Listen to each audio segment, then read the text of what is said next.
at that point, so he was kind of getting stir crazy. Right. You know, Yeah. nothing to keep busy. Right.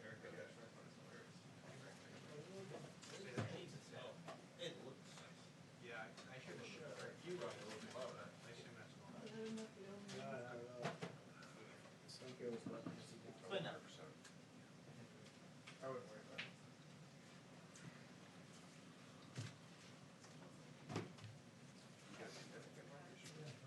They did give us one, yeah. What? The big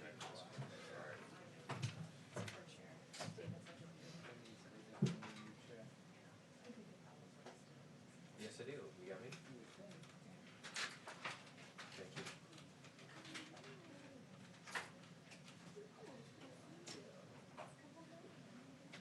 Oh, thank you. I am hearing myself on the delay. We can fix that. Okay.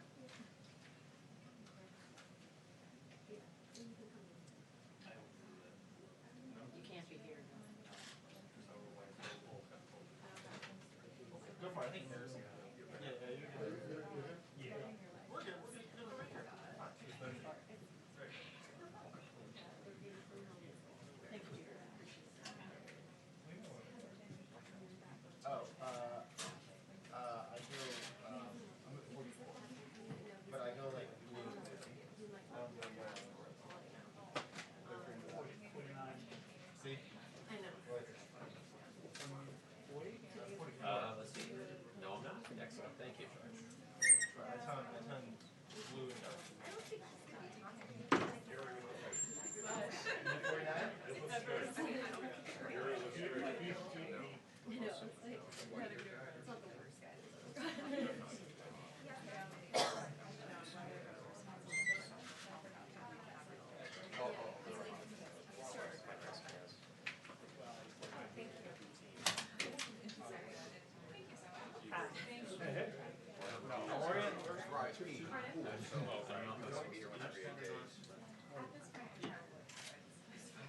That's reassured. Yeah, get you right here. Makes me feel even better. I won't call for it.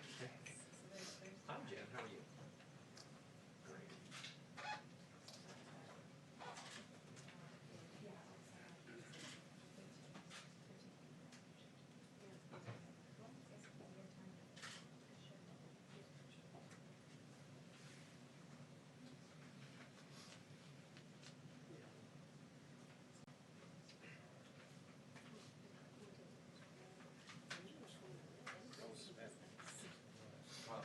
So you saw No.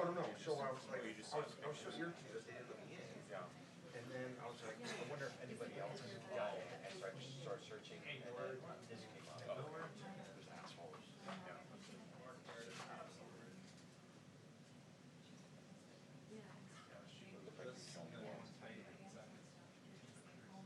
I'm still kind of being a lot brighter right now. bring a ladder. It's reassured. Yeah, it's pretty. Problem is though that the alternate, it's not right up where the seats are. So They're set back, right? they're set back, so it's, you know, there's a gap between the empty rows and then my senior's far away, unfortunately.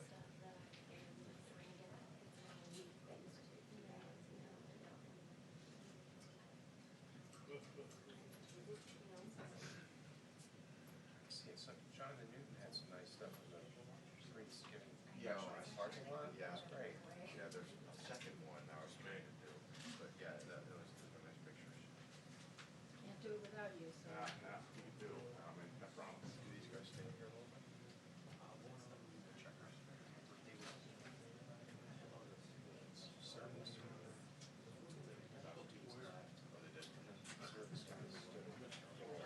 Oh, right, yeah, yeah.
Your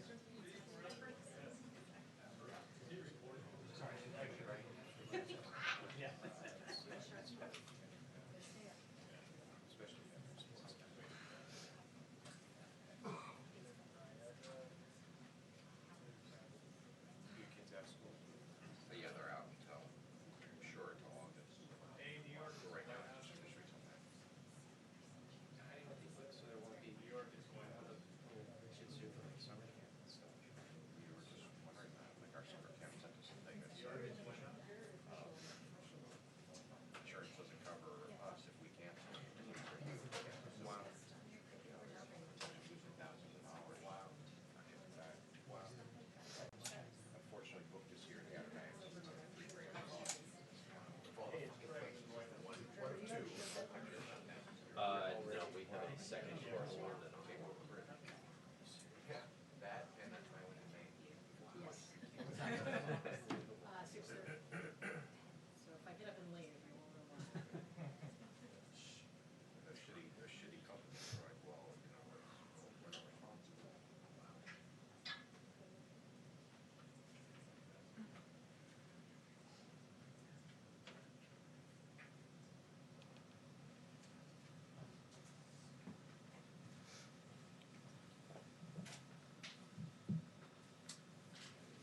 Harvey Weinstein, possibly?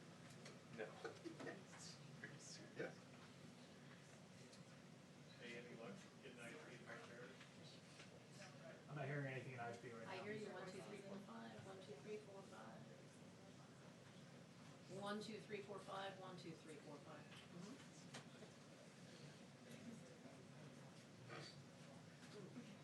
Prisons are disgusting. You heard me click on it. It's so hard. I mean, I heard the program earlier and there was a break and I didn't make sense. Because of all this? I'm programming now. Great, thank you guys. Last night. Hearing that. It's like Columbia. It's horrible. But aren't they rioting in Columbia?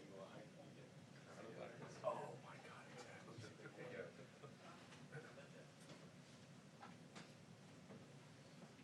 Yeah, I do that. What, can you tell me what the plan is?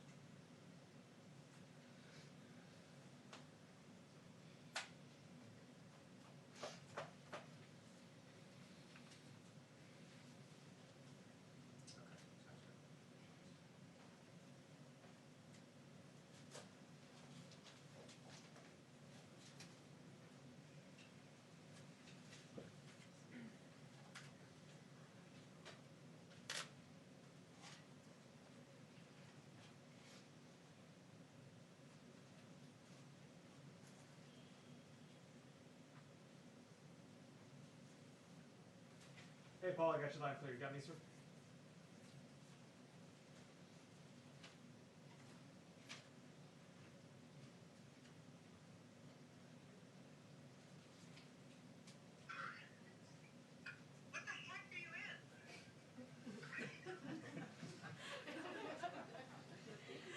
What's going on? Oh, yeah, of course.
call them to see if they're taking this or not? Yeah, I'll have Thank to you. here. Thank you.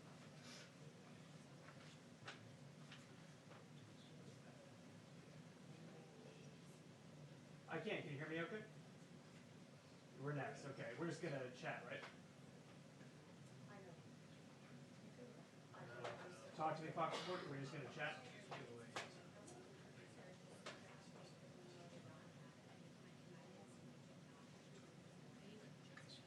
Yes, I'm just saying, we're just going to chat, right? Just straight. okay, thanks. Is it on the camera? Just worried about staying low. So yesterday, funny, I watched those and I saw one here, so we're in the shop. Oh, we are, okay. People go in, come out, it zooms in on them when we're out of shop. Okay. But right now, we're way back there. Like, I go to ask, yeah. We're really need to stay low. No, okay. So it's just the one camera is all, and I saw something this in that one briefly yesterday. Okay. Just in, yeah, blocking.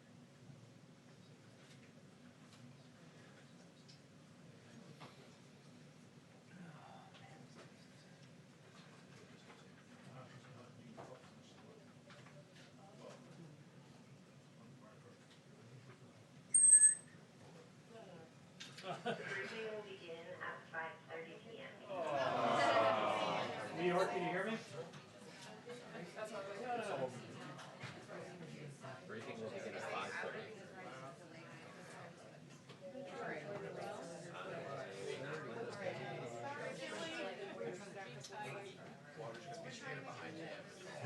Lucky you. You guys already refocused on something? Would you go back there so that we can study it? Like when, the doors, when they open? I might be okay with this. Yeah. Okay, hold on. I think we got it. John, we just got word about that delay a few moments ago. The groans here in the press room as everybody's been waiting for the update, as well as the people at home waiting for updates on several fronts of what's happening as the government tries to tackle this outbreak. Two issues, though, that are top of mind right now. The stimulus package that's being negotiated up on Capitol Hill and the urgent call from so many hospitals and states for more medical supplies. Let's start with the latest, though, the action that's been happening all day long on Capitol Hill. The White House has sent Treasury Secretary Steve Mnuchin to really be the envoy here, negotiating between Congress as they try to come up with something that will help so many people and businesses that are worried about their jobs, their paychecks, worried about whether or not they're going to be able to pay rent or not. All weekend long, signs were pointing to a deal was likely going to happen. Indications were strong from both parties. We heard from both Leaders McConnell and Schumer on the floor last night, indicating that they were feeling good about where things were going. That even seemed to be the case early this morning. And then as the afternoon has went on, it seems that there have been some hiccups there with the Senate bill, and then House Speaker Nancy Pelosi saying they were still working on their own package there in the House. We've been waiting to see whether or not there's going to be a similar action, and whether or not there's going to be a deal essentially made there. Because the bill that had been introduced, the bill that so many people have been talking about, covered a wide variety of different things, including extending unemployment insurance up to 39 weeks for those who would be eligible workers, also providing those one-time stimulus payments that there's been a lot of talk about. Now, that money, of course, would not just go to every single American. Not everybody who's watching would qualify. It would depend on the amount of money that you have reported in the past and whether or not you were married, the amount of kids you may have. That would kind of determine how much those checks would be out. There's been a lot of questions, though, about, is this the right approach, whether this is enough money, too little money. That's something that a lot of lawmakers have been talking about. There's also been the need for small businesses to be able to keep people on their payrolls. John, this is something that we have seen get hammered out in this bill as well. Now let's talk about the medical supply issue. This is something that we've heard from so many hospitals, from the governors, that they still need help securing, getting these masks, getting this protective equipment for those hospital workers that'll be treating people coming in with the virus. The administration says it has been stepping up its effort to make sure that these hospitals do get supplies, whether it be those N95 masks. HHS, the Department of Health and Human Services, announcing that they placed a huge order yesterday for those masks, but it's still going to take some time to get there. We did hear from the governor of Illinois. He was one of a number of officials today that have been saying that they need more help, that states need more help getting this kind of infrastructure. The president and the governor kind of got into a war of words today on Twitter, both kind of criticizing each other. That's likely to come up during this briefing today. We've also heard from other mayors that are saying that they need more help from the federal government. The administration, though, John, has made it very clear that they feel they're doing all they can and also willing to do a lot more depending on what states need. John?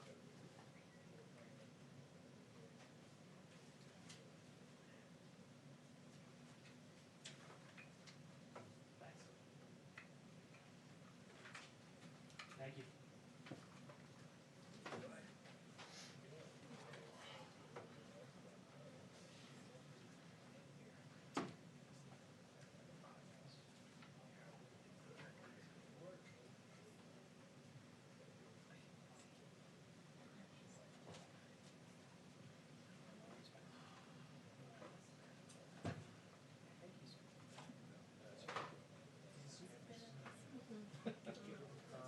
Must be.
That's probably next to the party. Well, I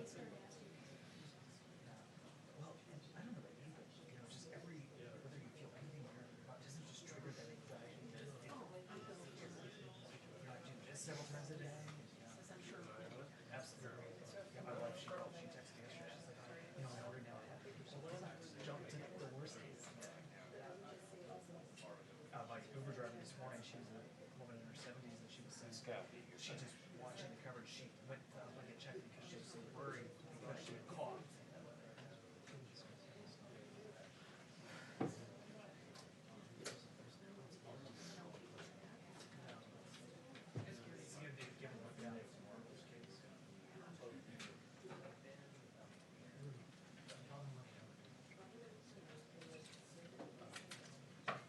I'm just so worried about the family. Just at work right now. It's losing a weekend as a bartender.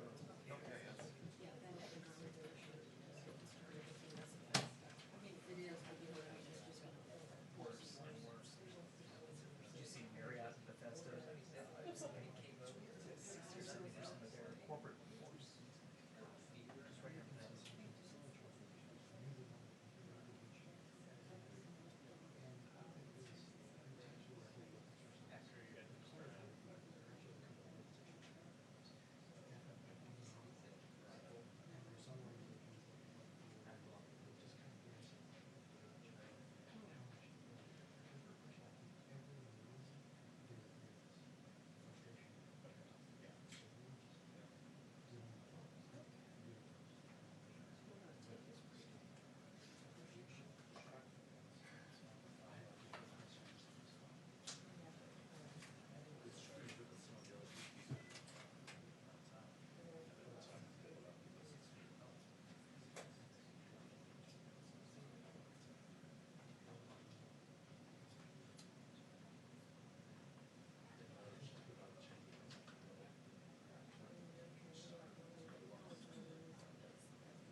How long do you have to sit here in the front row before people stop texting you pictures in the back of your head?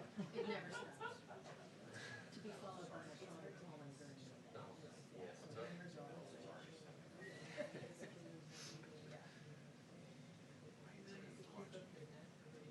I know.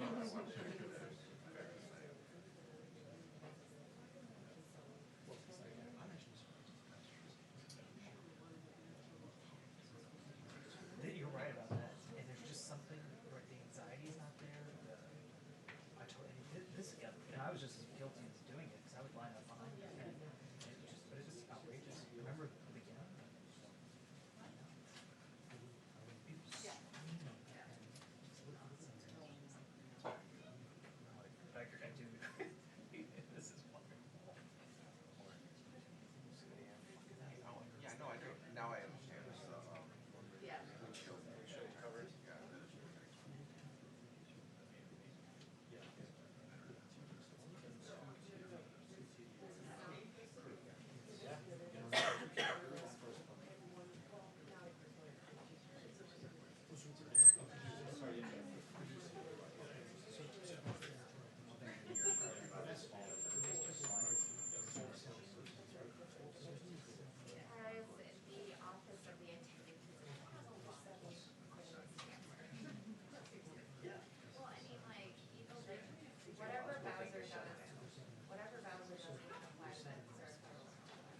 Romney's also self-quarantining. Can you self? They're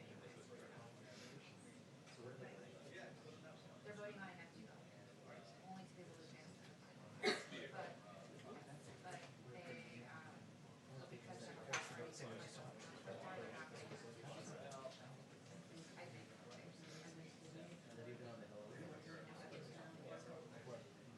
And now I.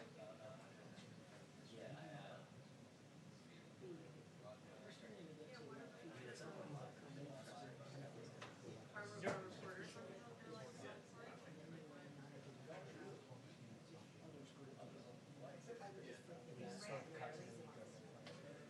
Oh, so that's, okay, right, yeah.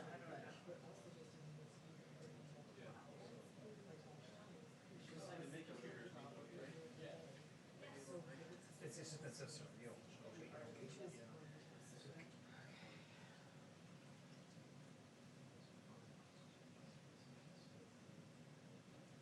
Romney also one of the ones who told us to bring I think he did talk this afternoon. I don't know. I think. He's also the one using his coat jacket to open doors. I wonder if he's just running a test on like how much longer it can take.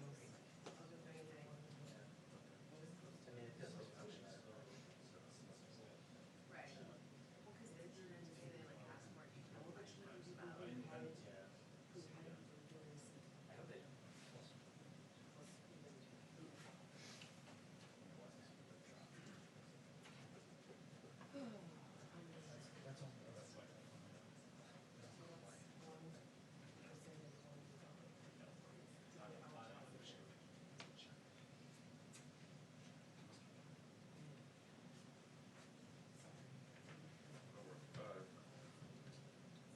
Romney got all of their working. Yeah, they're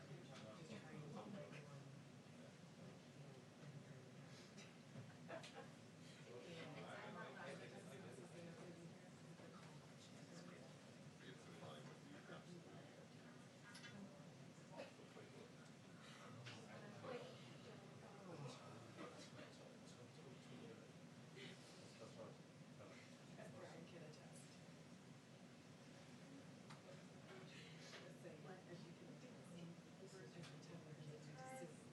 absolute. Wow. Dude, that's page 6. Yeah, must be. I saw these. Holy cow. You would have bets on this year.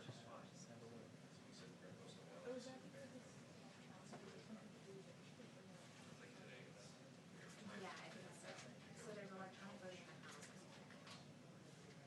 But in the Senate, it's still.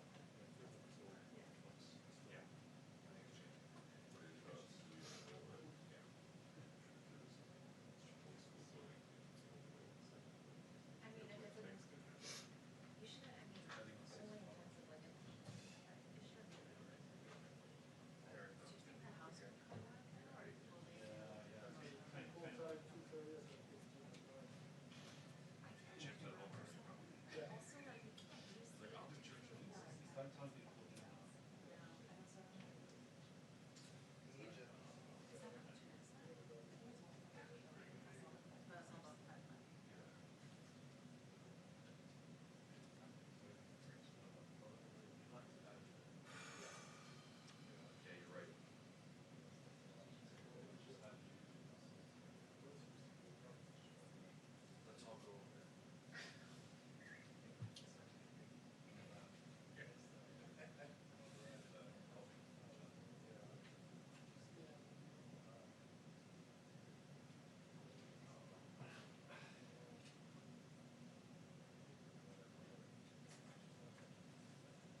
They wouldn't stay in the redraft.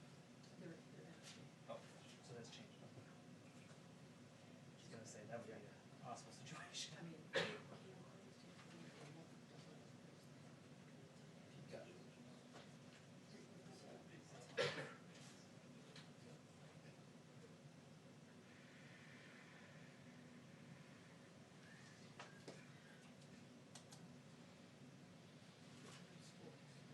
Yeah, it's true, we gotta fill it, yes.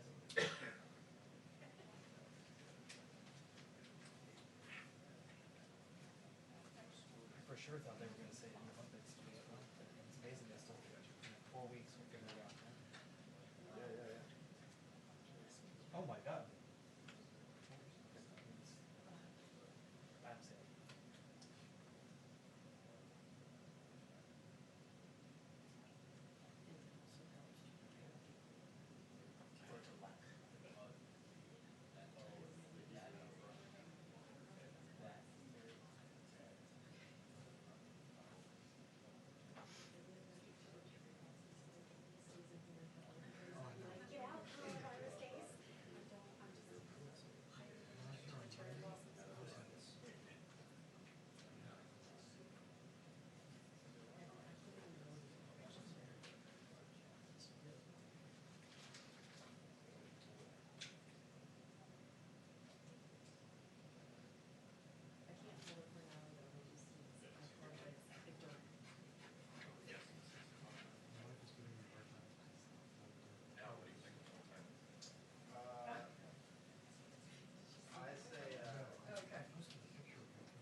odds of life expectancy, A little bit, timing? yeah, I think we're close.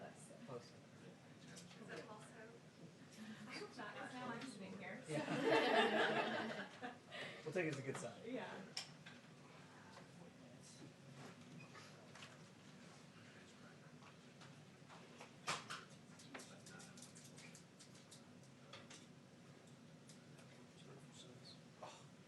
Very good. Yeah, wow.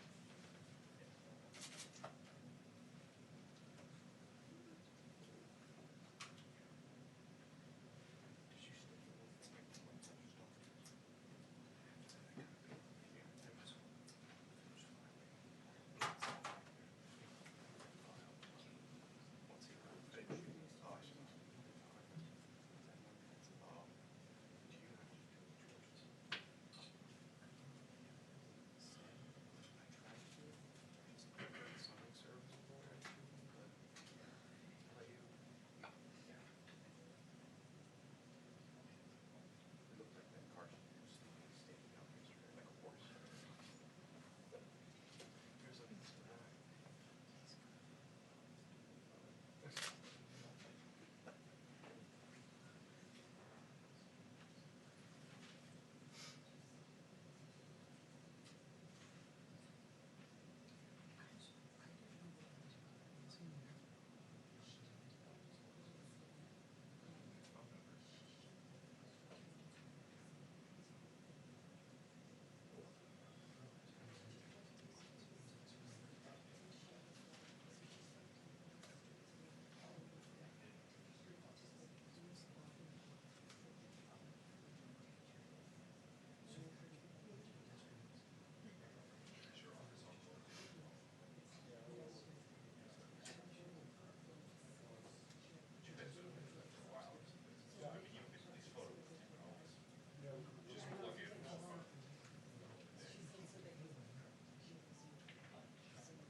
Oh. Great, thanks. That's smart, that's smart. Oh, okay, I appreciate it. Yeah. Don't let it pass around, that's good. Yeah, I'm doing my best. Yeah. Sitting where they tell me to. It's not fast, and this is where they told you. Pretty so, tough, Yeah. right? Yeah. Follow the directions. That's what I thought. I was So like, what? that's probably right. The bad at it. Oh, bad at it? That was what I thought you said. No. Bad at it. Because of the height. That's nice. That would be a lovely way to say this, but.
was here, I got here about 6 this morning, and, they seemed fairly, They're good, in good spirits. they were, they were.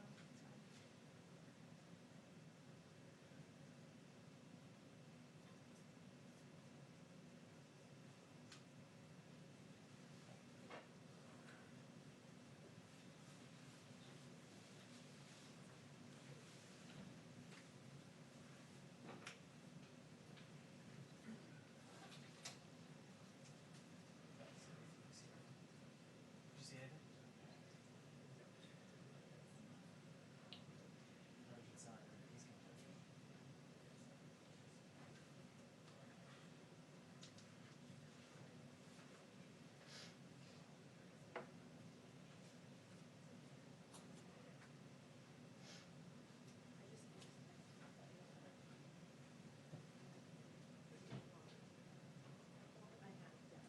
The vote was supposed to be at 6.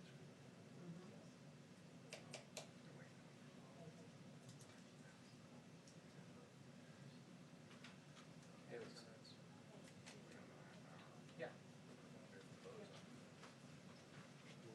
He called the principal's office.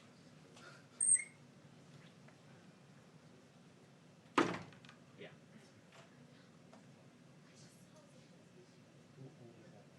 What'd you say? Okay. Sounds good.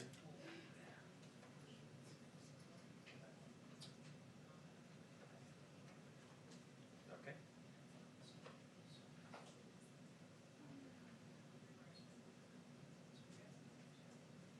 Okay, so you're saying if it's after 6, and we will just not take it as fed at all?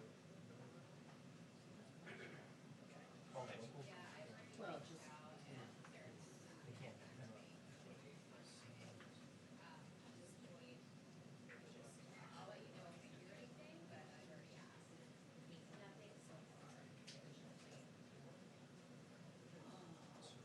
Sunday night, everybody home, people want to know what's going on. yes, they did. Don't have to worry about getting lucky.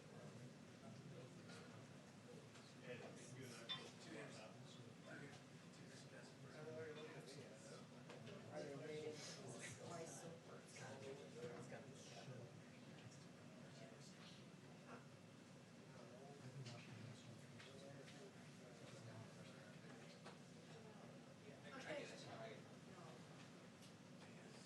Are we looking close, or what's it looking like?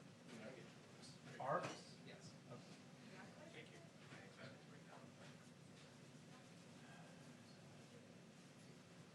I would for about to take off. De-iced. Yeah, you're right. What did they say back there? Hmm? Did they say anything? They're getting close. Okay. Yeah. So for pool, it's like Sure.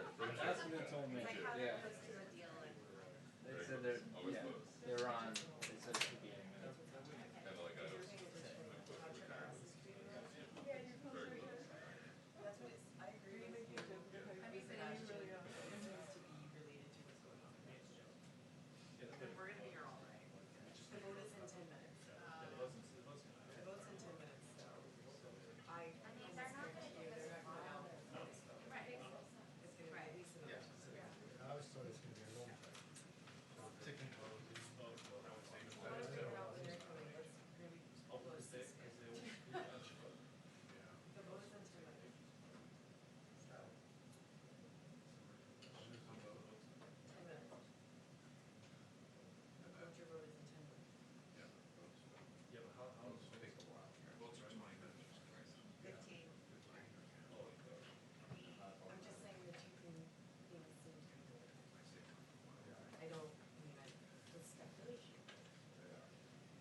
up. New York, I think we got a 2-minute one. We got a 2-minute one in New York.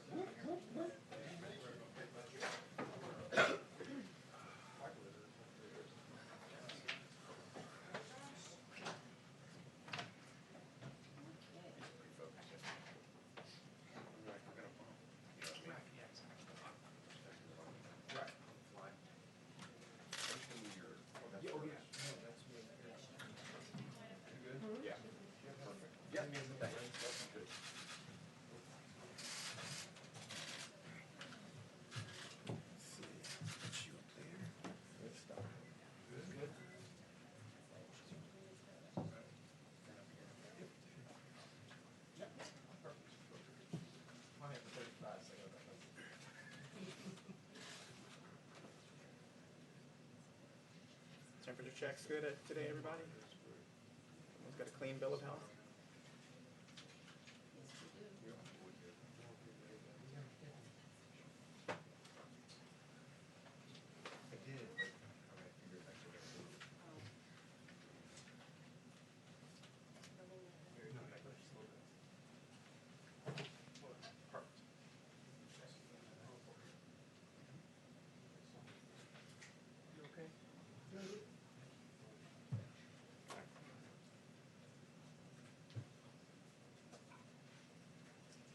I can, yeah. No, they're about to come up here. They should be here any second. And they're here. Sure. I can talk as we're waiting here, if that makes sense. Okay. Do whatever you want. No, yeah, sure. Here they come now. Here they come.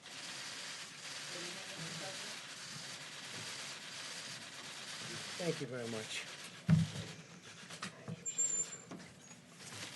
Just before we begin, I want to mention we're working very hard, long on getting a young group of people out of Peru. We've removed some, and the rest are being removed with the cooperation of the Peruvian government. And we're also dealing with Honduras on getting some people out that got caught up, and we are working on that very well, again, with the Honduran government's work, and they're working with us, so I appreciate that. We have a couple of other locations that we'll report to you, and we were able to get a young woman released from a certain area who was being horribly accosted, horribly treated, and we spoke to General Milley. General Milley took care of it. We went in, and we got her out, and we'll report further on that one. But that was rough stuff. I want to thank General Milley. I want to thank all of the people that were involved and the people that went in to get her. I want to thank you very much. As we continue to marshal every resource at America's disposal in the fight against the Chinese virus, we're profoundly grateful to our nation's state and local leaders, doctors, nurses, law enforcement, and first responders who are waging this battle on the ground. It is absolutely critical that Americans continue to follow the federal government's guidelines, so important, about social distancing, non-essential travel, and hand washing. Defeating this unseen enemy requires the help and commitment of every single American. I want to just say that Senator Rand Paul, a friend of mine, he's been a great friend of mine. He's been always there when we needed him, when the country needed him. And as you know, he just tested positive. Jose Diaz-Balart, spoke to him yesterday, tested positive. And some people are, they're getting quite close to home. And it's a terrible thing that's going on. The hidden enemy, I call it the hidden enemy. And I think they'll all be fine. I hope they're going to be fine. But I just want to send our regards, and I think I can speak on behalf of our country, to those two great friends of mine.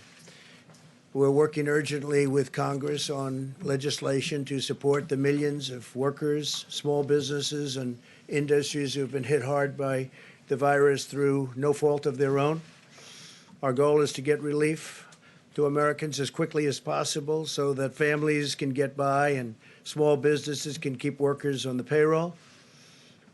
This will help our economy, and you will see our economy skyrocket once this is over. I think it's going to skyrocket. It's a pent-up demand. It's a built-up demand, and I guess you really have to say who knows, but I think it's going to be a tremendous day when we win this war, and we will win the war. We want to win the war with as few, if you look at it, just deaths as possible. We want to have as few number of deaths as possible. Today I'm announcing action to help New York, California, and Washington ensure that the National Guard can effectively respond to this crisis. The National Guard, these are tremendous people. They're fully on alert. We've signed what we had to sign, and it's been activated. We're dealing also with other states. These states have been hit the hardest. Actually, pretty much by far, you could say the hardest. Everybody can see that. Just look at the numbers.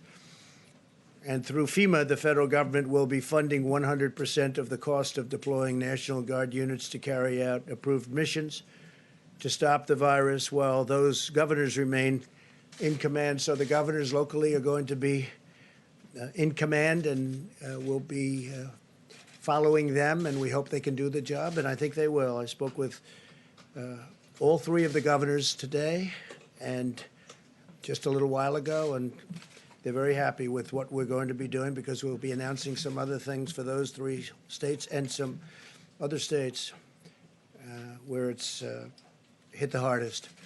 This action will give them maximum flexibility to use the Guard against the virus without having to worry about costs or liability, and freeing up state resources to protect the health and safety of the people in their state. The federal government has deployed hundreds of tons of supplies from our national stockpile to locations with the greatest need. In order to assist in those areas, I approved the state of New York's request for a major disaster declaration, something which Governor Cuomo has been asking for and which I agree, and we had it done in very rapid fashion. We approved this on Friday evening, and we are working very, very hard to get all of these things not only signed up, but completed and finished and win. The request from the state of Washington for a major disaster declaration was approved just a little while ago, went through the process, and we moved it very quickly.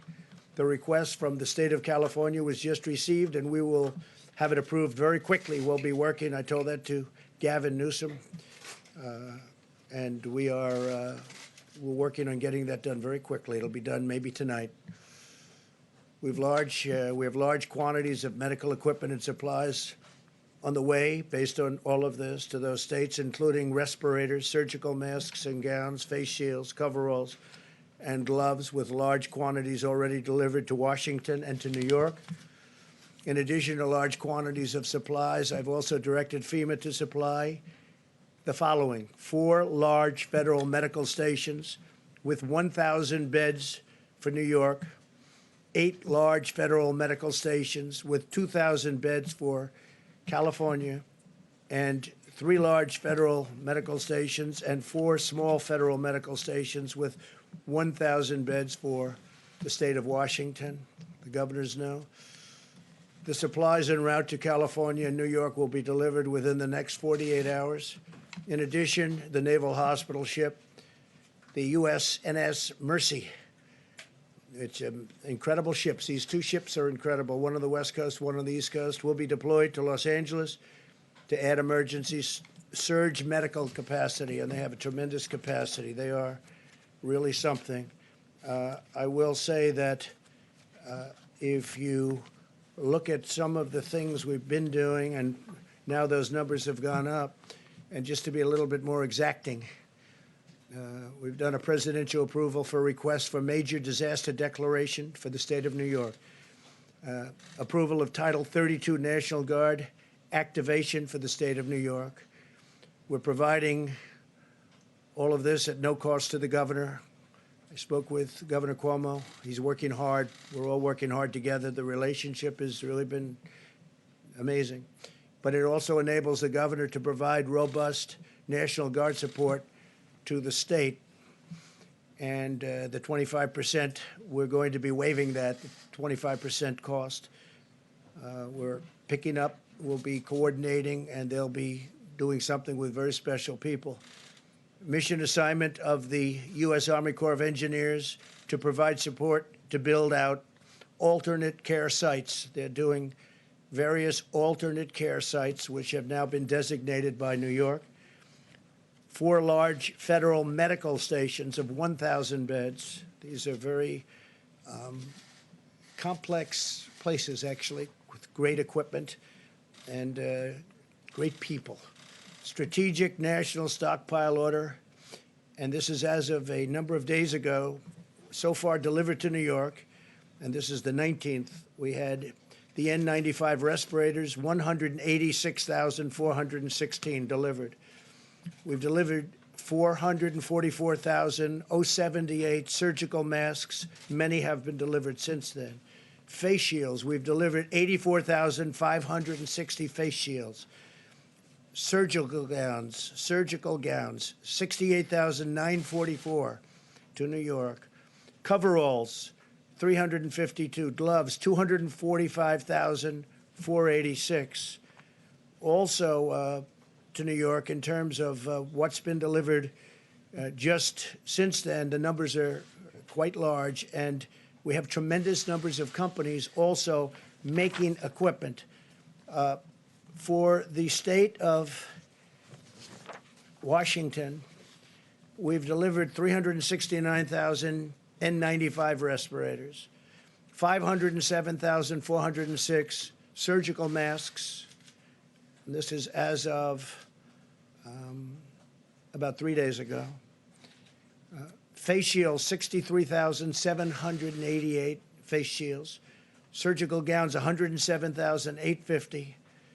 Gloves, 240,376. And we have many, many things pending. It's actually not pending. They're being fabricated. They're being made. And they're moving. Now, for Washington, so we have 4 small federal medical stations, 250 beds. And for Washington, state of Washington, we have 3 large federal medical stations, 750 beds. And then you have, as I said, the approval of the Title 32 National Guard. State of California, again, to be very precise, we're going to have the approval of the Title 32 National Guard activation. And we're providing all of this, again, like in New York, at no cost to the governor, meaning to Governor Newsom and the state, no cost to the state. It enables the governor to provide robust National Guard support to the state. So they're going to have control of the National Guard. Federal government sending, these are incredible people that are being sent. We have 8 large federal medical stations with over 2,000 beds, and that's going to California. And then Strategic National Stockpile Order. We've ordered, likewise, hundreds of thousands of different items. I won't go into the exact numbers, but the numbers are very substantial. But we're having tremendous additional numbers sent. And whatever the states can get, they should be getting. I say we're sort of a backup for the states. And some of the states are doing really well, and some don't do as well. The ones that don't do as well need more help. But these are 3 states that really do need help because they are hit very hard. And the outpouring from the private sector has also been extraordinary. I'm pleased to report that Honeywell, great company, has just announced it will immediately expand its personal protective equipment manufacturing operations in Rhode Island to produce millions of additional N95 masks. They're very hard to get.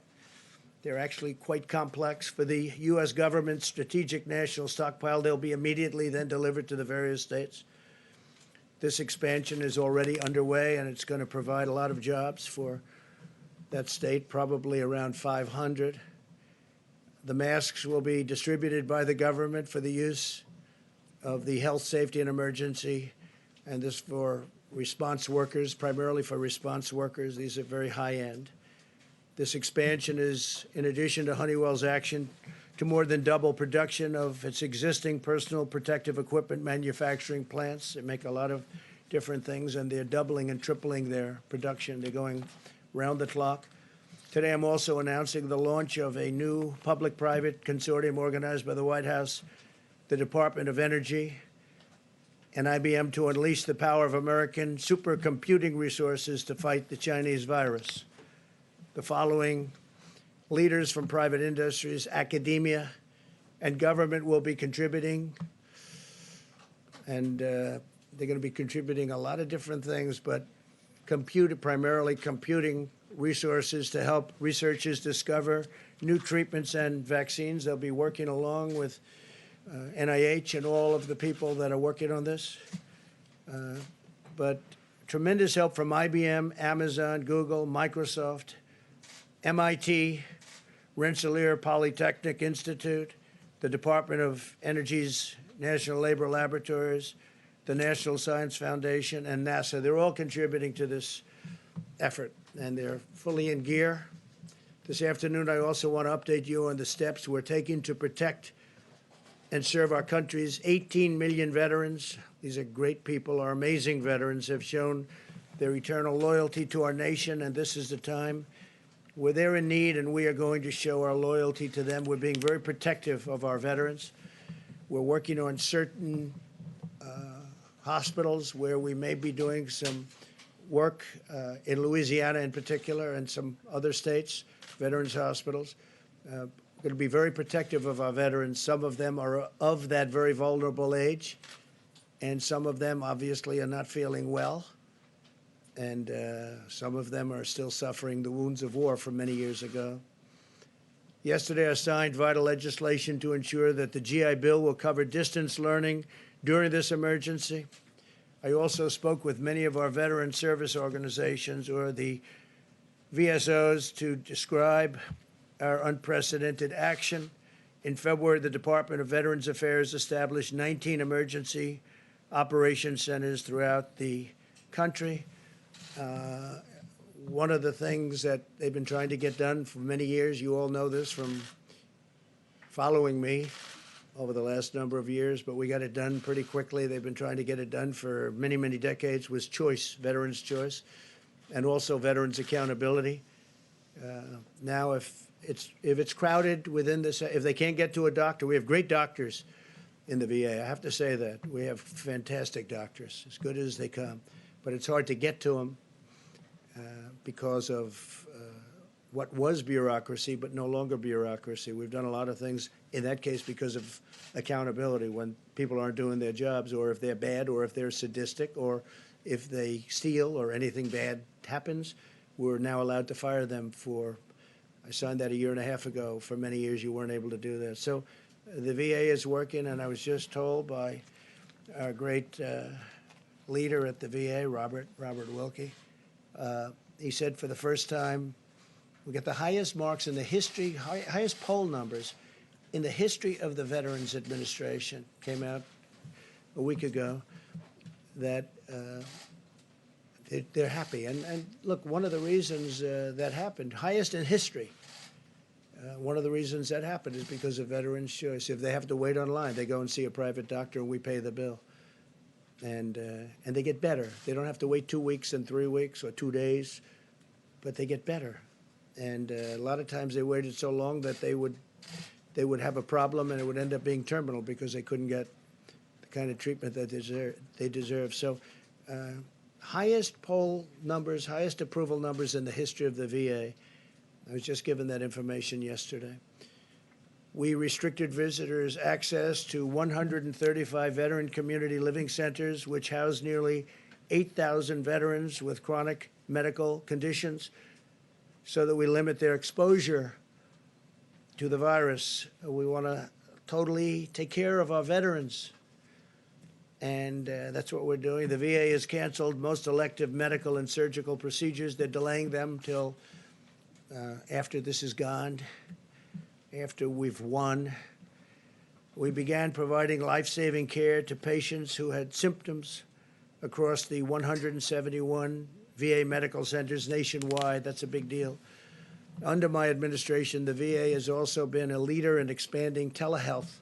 Telehealth is becoming a bigger and bigger factor in medicine. This month, we have taken bold action to cut through the red tape and make telehealth available for millions more Americans during this crisis. They can speak to a doctor from the safety of their home rather than risk becoming infected or making a tremendously long trip when, frankly, you'll speak to a great doctor right from your home. It's happening, telehealth. We're very much at the forefront of that, too. We're very proud of it. And it also takes a big burden off our system. We continue to accelerate the development of safe and effective vaccines. We're also aggressively investigating a number of antiviral therapies and treatments to determine their potential in reducing the severity and duration of the symptoms. And you know how I feel, because how I feel is on Tuesday, they're going to be starting it on Tuesday morning. And we're going to have some medications delivered that we're going to see if they work. They certainly are effective in other ways, and they are safe from the standpoint is that they're not killing people. We're not going to have that. So a lot of great things have been happening in that regard. I just want to finish, and then we're going to ask a couple of people to say a few words that have been so much in the forefront of this incredible job that we've all been given. But I want to say that I know that this is a challenging time for all Americans. We're enduring a great national trial, and we will prove that we can meet the moment. I want to assure the American people that we're doing everything we can each day to confront and ultimately defeat this horrible, invisible enemy. We're at war. In a true sense, we're at war, and we're fighting an invisible enemy. Think of that. For those of you who are feeling alone and isolated, I want you to know that we are all joined together as one people, eternally linked by our shared national spirit. We love our country, a spirit of courage and love and patriotism. No American is alone as long as we are united, and we are united. We're very united. People are saying things now that 3 weeks ago, they didn't talk that way. We're very united. No force is equal to the strength of really a unified America, united America, an America like we have it right now. For those worried and afraid, please know as long as I am your president, you can feel confident that you have a leader who will always fight for you, and I will not stop until we win. This will be a great victory. This is going to be a victory. And it's going to be a victory that, in my opinion, will happen much sooner than originally expected. It's now attacking, the enemy is attacking 144 countries at this moment. 144, that's unthinkable. There's never been anything like this. And it's vicious. It is vicious. Some people recover well, and some people have a hard time. We all know that. But we will be totally victorious. We will then get our economy up to a level that it was, and in my opinion, beyond, because that will be a pent-up demand. There is a pent-up demand, and a lot of great things will happen. But I'm very proud of our country. I'm very proud. I'm very proud to be your president, and it's just something that's just, you're very special people. So thank you very, very much. And I'm going to ask, if I might, a combination of Pete. Why don't you start off? Okay, please. Thank you, Mr. President. Thank you. Just a little bit about what we're doing in Washington, California, and New York. We understand that the states of Washington, New York, and California are the areas seeing a steady increase in COVID-19 virus cases. In order to assist with additional needs identified in those areas, the state of New York was approved for a major disaster and declaration this morning. Washington State was also approved earlier today. California submitted their request, and the president will consider it immediately. We have medical supplies en route to these states, including respirators, surgical masks, gowns, face shield, coveralls, gloves, with quantities already delivered to both Washington, New York, and California. And we anticipate additional supplies to be delivered within the next 42 hours to all these states. Under President Trump's unprecedented national emergency declaration on March 13, FEMA is assisting state, local, tribal, and territorial governments, including reimbursing eligible emergency protective measures taken at the direction or guidance of public health officials in response to this emergency. All 50 states, the District of Columbia, 5 territories, and 2 tribes are working directly with FEMA under the nationwide emergency declaration for COVID-19. With the assistance of the FEMA regional administrators who are throughout the country, we are working to address the needs of state and local officials everywhere. States, tribal, and territorial governments do not need to request separate emergency declarations to receive FEMA assistance under this nationwide declaration. The emergency declaration does not authorize direct financial assistance available to individuals such as disaster unemployment assistance or other needs assistance at this time. Just a note on the USNS Mercy. Based on analysis of potential needs for hospital beds on the West Coast, the decision was made that the USNS hospital ship Mercy would have the greatest impact in California. The Department of Defense has been given direction to dispatch it to Los Angeles immediately. DoD has advised that the Mercy can get into position within a week or less of today's order. Even though there are more cases right now in Washington, the projected needs for beds in California is 5 times more that of Washington. The Mercy will be used to take pressure off local hospitals, other medical needs, and not for treating COVID-19 cases. And finally, a little bit about the National Guard. The federal government continues to take aggressive action and proactive steps to address the COVID-19 threat as we attack the health and safety or protect the health and safety of the American people. It remains our top priority. The National Guard is especially posted and equipped to assist federal, state, local agencies while serving the public. In response to this unprecedented nationwide operation, President Trump has approved Washington, California, and New York National Guard units under Title 32 status for the COVID-19 response. The President's action provide the nation's governors continued command of their National Guard forces, enabling states to use additional resources to meet the missions necessary in the COVID-19 response. The National Guard is a viable and responsive avenue to provide a much-needed asset that is state-managed and federally supported. And I want to be clear, this Title 32 activation does not federalize National Guard members. The National Guard is still under the authority of each governor. They will work in concert with the Department of Defense. And we've had a lot of disinformation circling, and I want to make sure it is understood that this is not martial law.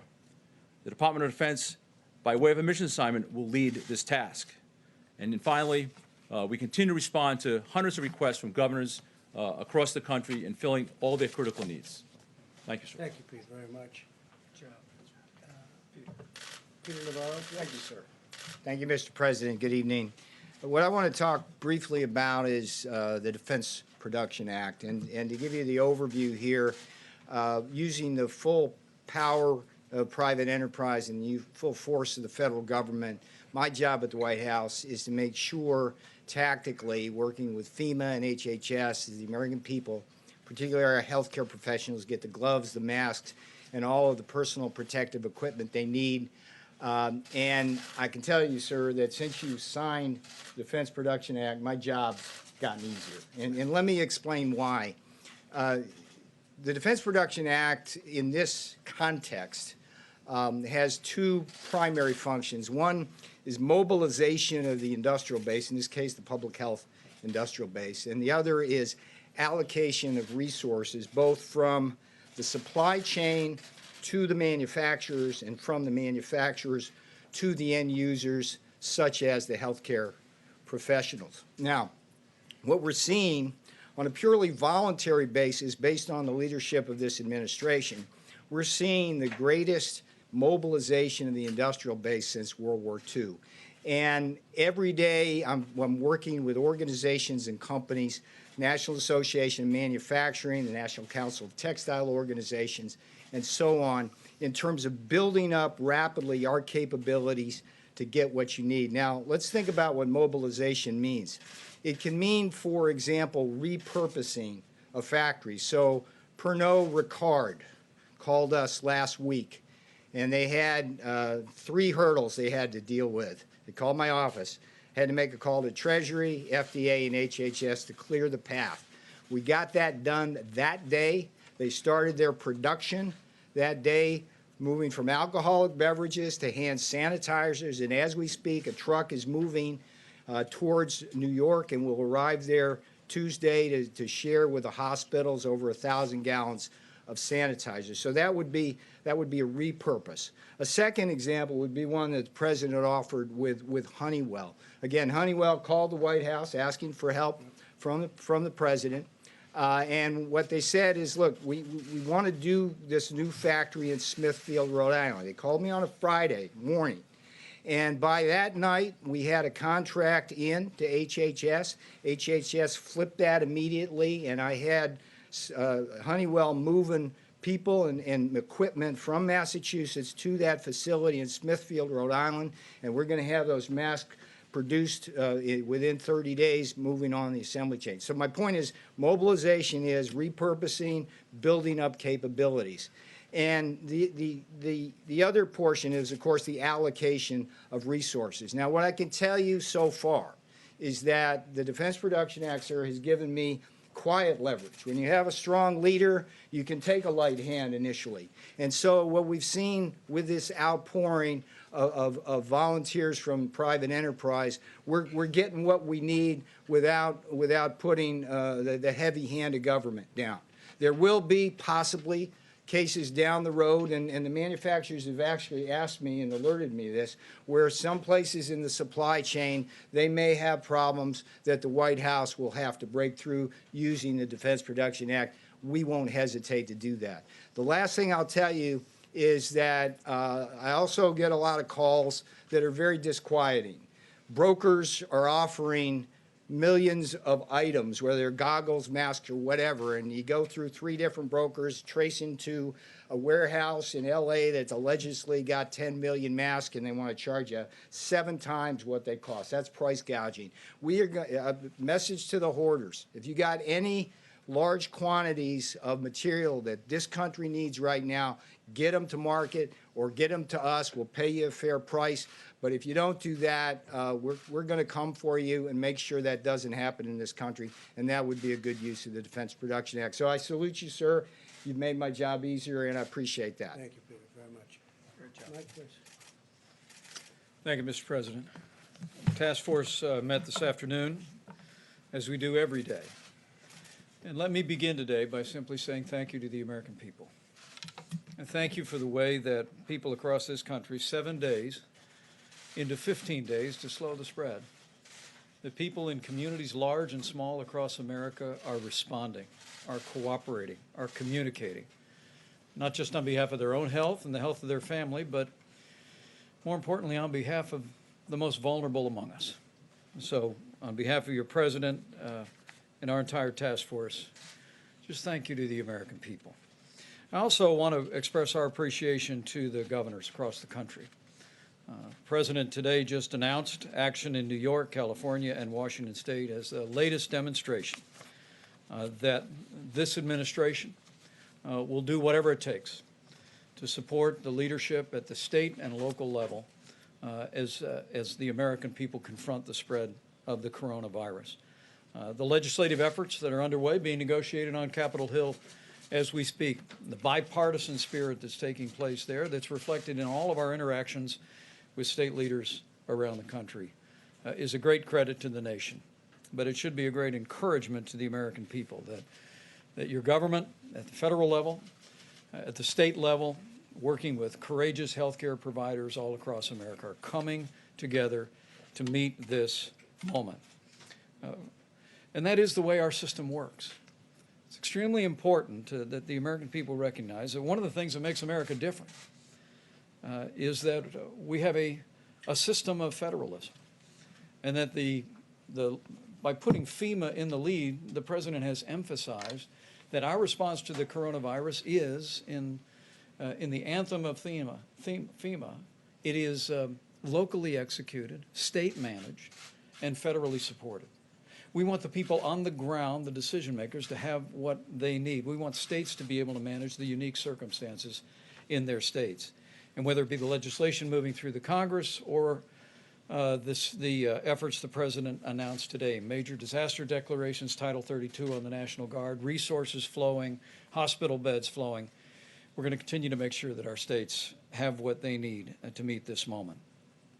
Our task force continues to focus on the priorities the President's given us. They are testing, mitigation, and supplies. And on the subject of testing, as is evident to people across the country, testing is more and more available every single day. We'll be detailing tomorrow from this podium the progress that we are making on tests. At this day's reporting, 254,000 Americans have been tested and received results in coronavirus tests, with slightly more than 30,000 actually testing positive.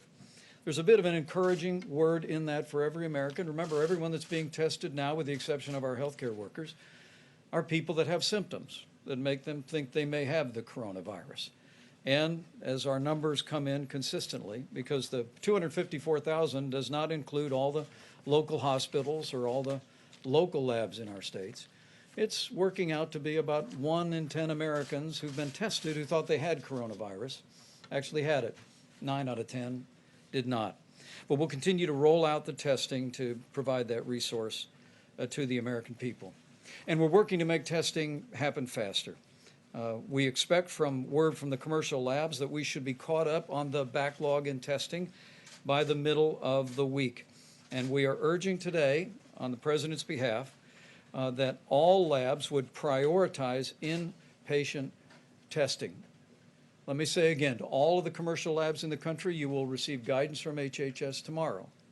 But on behalf of the President and the White House Coronavirus Task Force, we are urging all commercial labs to prioritize inpatient testing.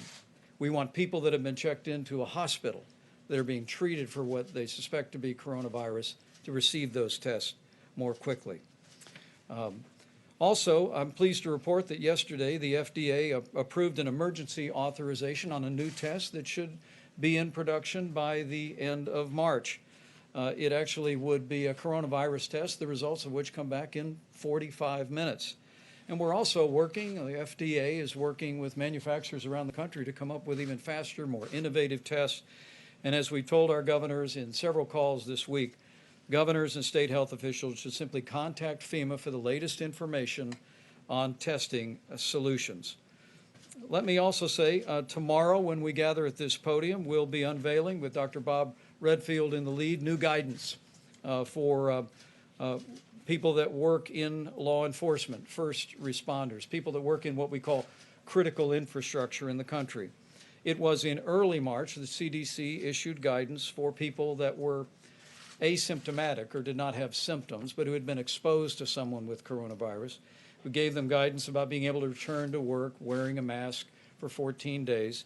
And tomorrow at this podium, CDC will unveil, in cooperation with the Department of Homeland Security, new guidance which will make it possible for people that have been exposed to return to work more quickly by wearing a mask for a certain period of time.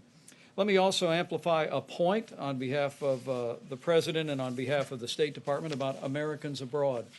You know, one of the reasons why the United States is in a different position today than portions of Europe are, and China and elsewhere, is because the President suspended all travel from China. He suspended travel from Europe and the UK and Ireland. But the State Department is working around the clock to assist Americans who may find themselves overseas. They're able to come home. There's no barrier to Americans coming back to American soil. They're screened when they come home through a series of airports. But we're aware that with flights being canceled, some Americans have found themselves unable to find a way home. And as the President said, we've been working very diligently through the State Department to make it possible. Their commercial flights have been chartered. We're also working with the military for a backup on flights. At this point, the State Department has brought more than 3,000 Americans back home. But speaking to the Secretary of State today, he wanted me to share a website and a phone number for any American that might be looking on from overseas. You can call the Smart Traveler Enrollment Program at 1-888-407-4747. Or you can go online at step.state.gov. This will allow our embassies and consulates to gather important information about your situation and work to facilitate to bring you home. Let me say finally, as I began, let me close. As the chairman or the leader of this White House Coronavirus Task Force, we are 7 days into 15 days, and the American people are responding. Because as we speak about supplies, as we speak about testing, the most important thing every American can do is heed the guidance and the direction from your state and local officials, particularly in areas where we have widespread coronavirus infections.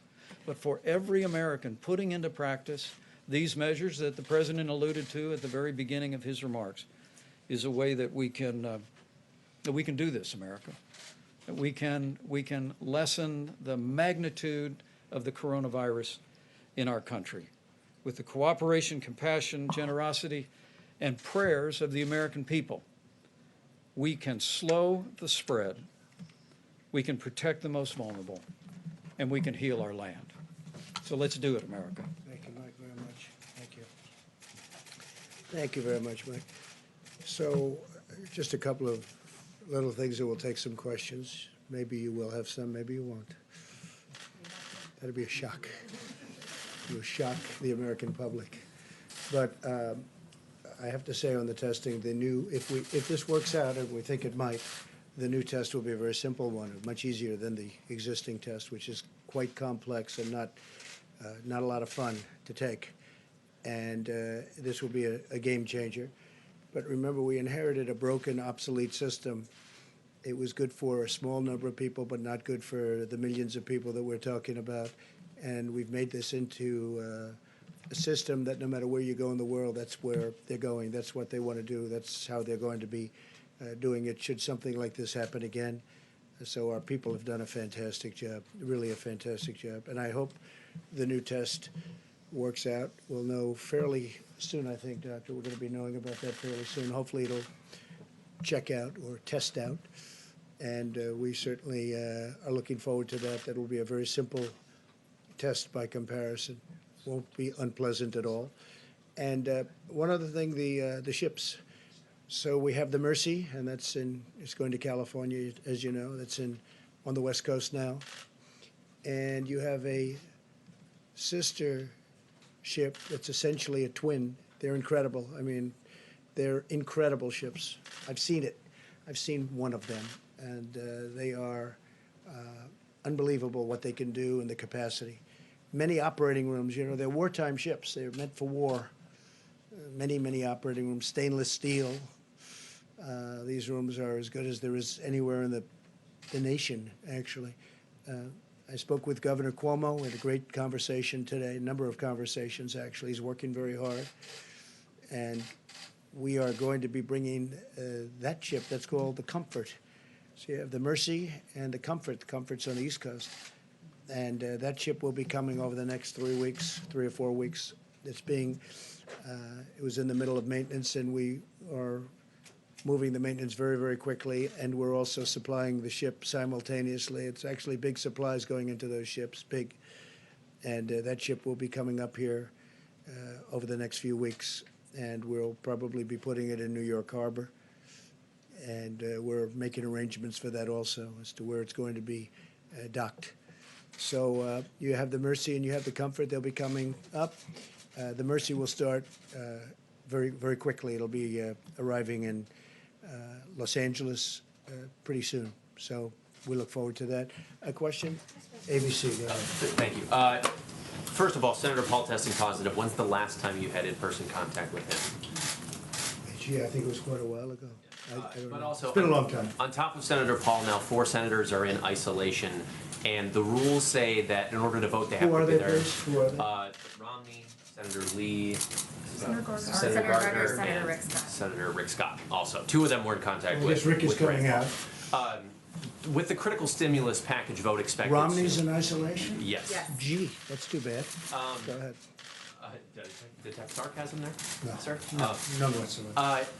Do you think that Congress should consider changing the rules to allow them to vote remotely if it comes to this critical stimulus? I was thinking about it today, and I'm saying, you know, you could have a lot of senators and a lot of House members. I spoke last night with a very, very good man who happens to be in the House, as you know, and he's just started, and he tested positive. So you could have a large number of people in there from Congress. You could have, between House and Senate, you could have a large number. And I think it's something, at least, I mean, I fully understand why you should be there. I think it may be a constitutional reason why you should, but we could be in a position where I would certainly be in favor of it, where they could vote from a certain outside location. I would be in favor of it. I was thinking about it today. I mean, we could be in this, look, with what's going on, nobody's ever seen anything like this. You could have a lot of people in there from Congress. And it would certainly be, they may tell me there's a reason constitutionally, and there may be, but I would be totally in favor of it on a temporary basis. It does seem like negotiations still have a ways to go on the stimulus package. Are you concerned about the timing at all in the Well, message? we have an interesting thing. You know, we all want to get to the same place, but we have different. We want to, and I just wrote this down just a little while ago. We want to protect the worker very much. So do they. So do the Democrats. We also want to protect the worker through their companies. We don't want to necessarily. We're going to help the worker anyway. But ideally, they can go back to one of their great companies. You know, you have great companies that are in financial trouble now, and we need money to help those companies so they get back into where they should be, health. You know, most of these companies 4 weeks ago were having the best year they've ever had. Last year was the best year, almost all of them, other than Boeing, which is incredibly had problems, big percentage of GDP. But we have to be able to work with Boeing. Boeing was a great company and will be a great company again, I think, shortly. So we have to work with the companies, and they don't want to do that. It's crazy. They don't want to do that. I don't want stock buybacks, so I don't know where the problem is there, but I know that's one of the things that they're talking about. I do not want stock buybacks. I don't want to give a bailout to a company and then have somebody go out and use that money to buy back stock in the company and raise the price and then get a bonus, okay? So I may be Republican, but I don't like that. I want them to use the money for the workers. I want them to use the money for the company, to help the company in the airline business, to take care of their planes and all of the things they have to do, including buying new planes. But I don't want stock. I don't want to have any stock buybacks. The Democrats are with me. I don't know what the problem is on that one, because I can't imagine that is too tough. We want to be able to take care of our people.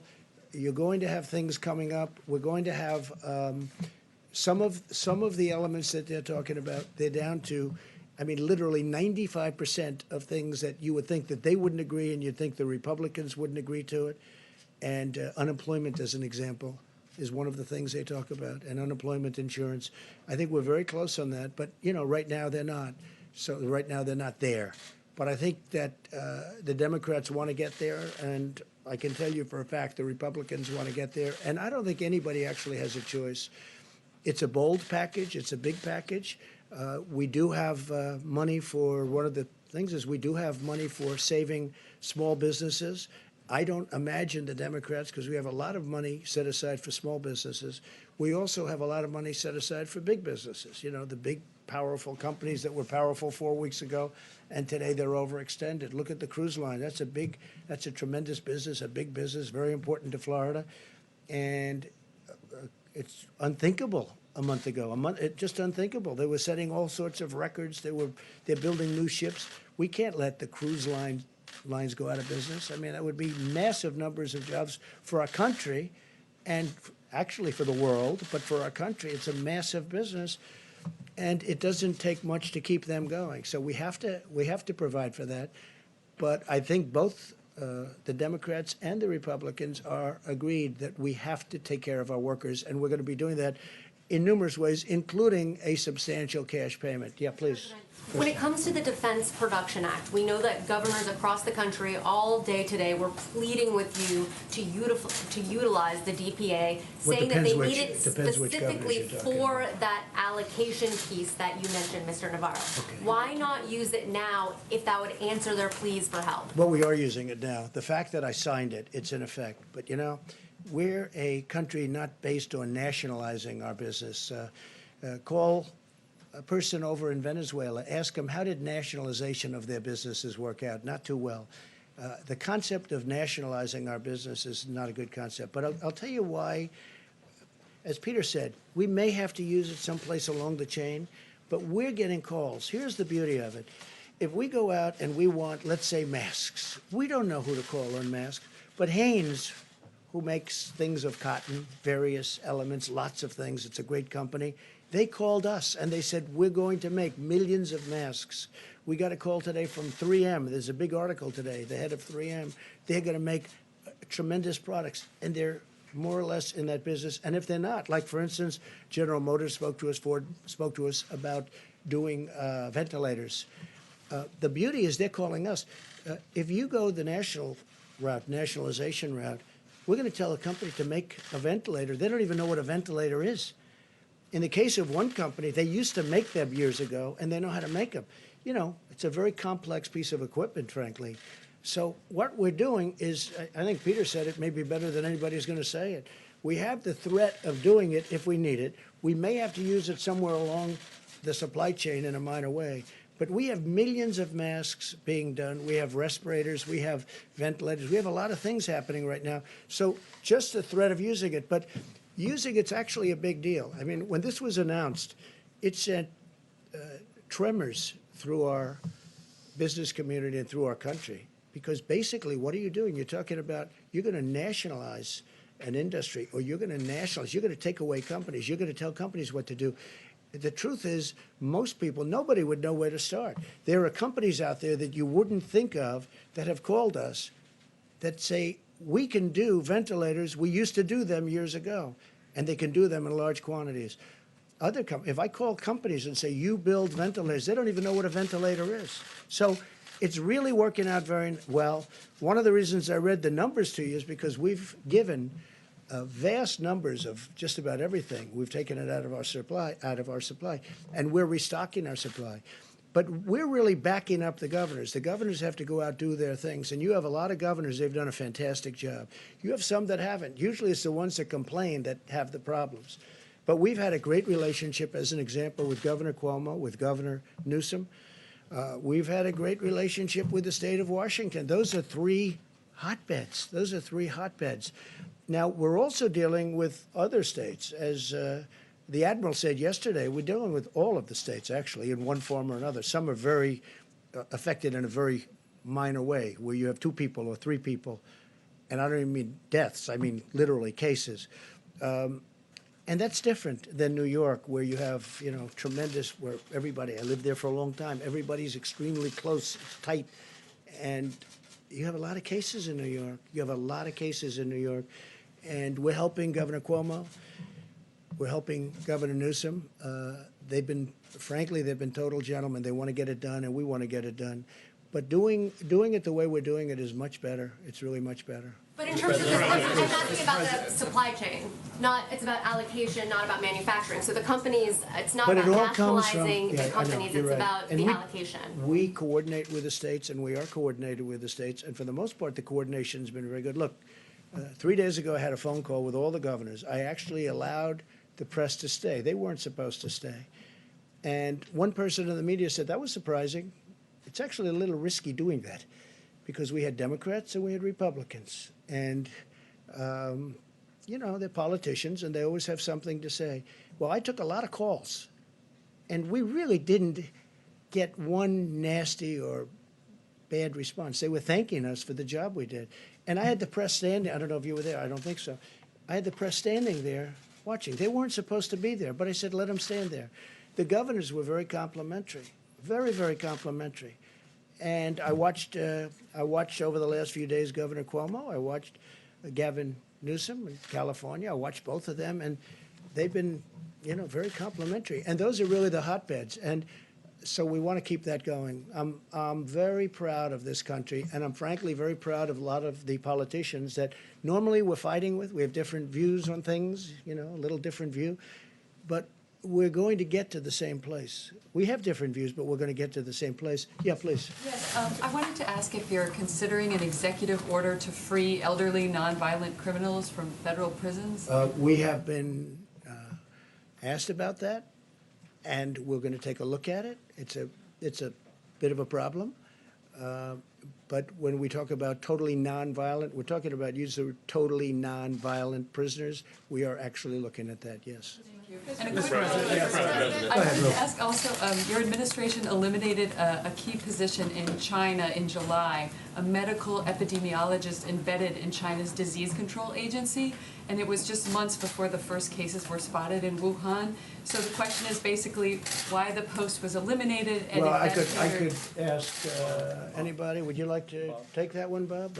But you know, this is just like all of the other stuff that you, not you, but that the press was asking, all of which turned out to be, we actually gave CDC more money, not less money. They said we defunded.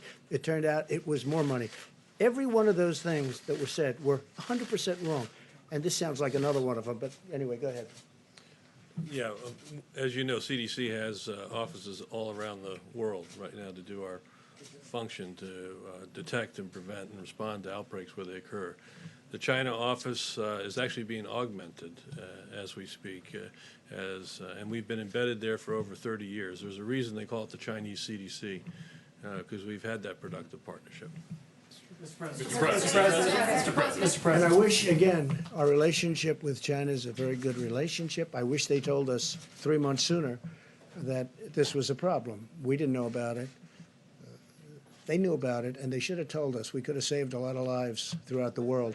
If you look at what's happening in Italy and Spain and a lot of other countries, we could have saved a lot of lives throughout the world. Kelly? Mr. President, given the diagnosis for Senator Paul and people being self-quarantined, what concerns do you have about the direct threat to the function of the Senate, the ability to get this important package that people are waiting for passed? And should Americans be expecting you to extend the 15 days, given the climate of how this is spreading at this point? Well, I hope we won't have to. It's possible, but we'll have to see how that works. As far as the Senate is concerned, we are looking at some, you know, some of the folks are feeling very good. Some are quarantined, but they're negative. It may be totally fine, okay? Others are positive. We're just finding this now for the first time. I mean, over the last 2 days, we found that. Do you see it as a threat to the aid package that Americans are waiting for? No, I don't see any threats at all. Honestly, I don't see any threats at all. It'll all work out. It is a question, and a very good question, I thought, that we are considering. Now, I don't know if you can do it constitutionally, but we are considering letting people vote, senators, congressmen and women, vote from a separate location, from a outside, namely a hospital or a home, depending on where they are. So we are looking at that. It's a little trickier question, most people would believe, but we are looking at that very strongly. Mr. President, speaking of the Senate, I think Kelly was kind of alluding to it. While we've been up here, they weren't able to get the 60 votes to move the package for the cloture vote. I'm just curious, just your reaction to that, sir. And then, what is Mitch McConnell telling you and Secretary Mnuchin? Well, we're dealing with them all the time, and we're dealing with Mitch. We're dealing with the other side. Everybody wants to get there. We'll see what happens. I think you'll get there. It's to me, it's not very complicated. We have to help the worker. We have to save the companies, because as soon as we're finished with this war, it's not a battle, it's a war. As soon as we're finished with this war, our country is going to bounce back like you've never seen before. But we have to get it to that position, and we have to make sure that those companies are whole, that they haven't been disbanded. Because if you do that, it's going to take much longer. So in a way, it's being penny wise if you don't. But we want to help the worker. We want to help the companies that the workers come from. Because if those companies go out of business, and that includes small businesses, we have a tremendous amount of small business work in there, you know that. Once they go out and they don't come back, that's a much longer period of building. You mentioned off the top, sir, I apologize.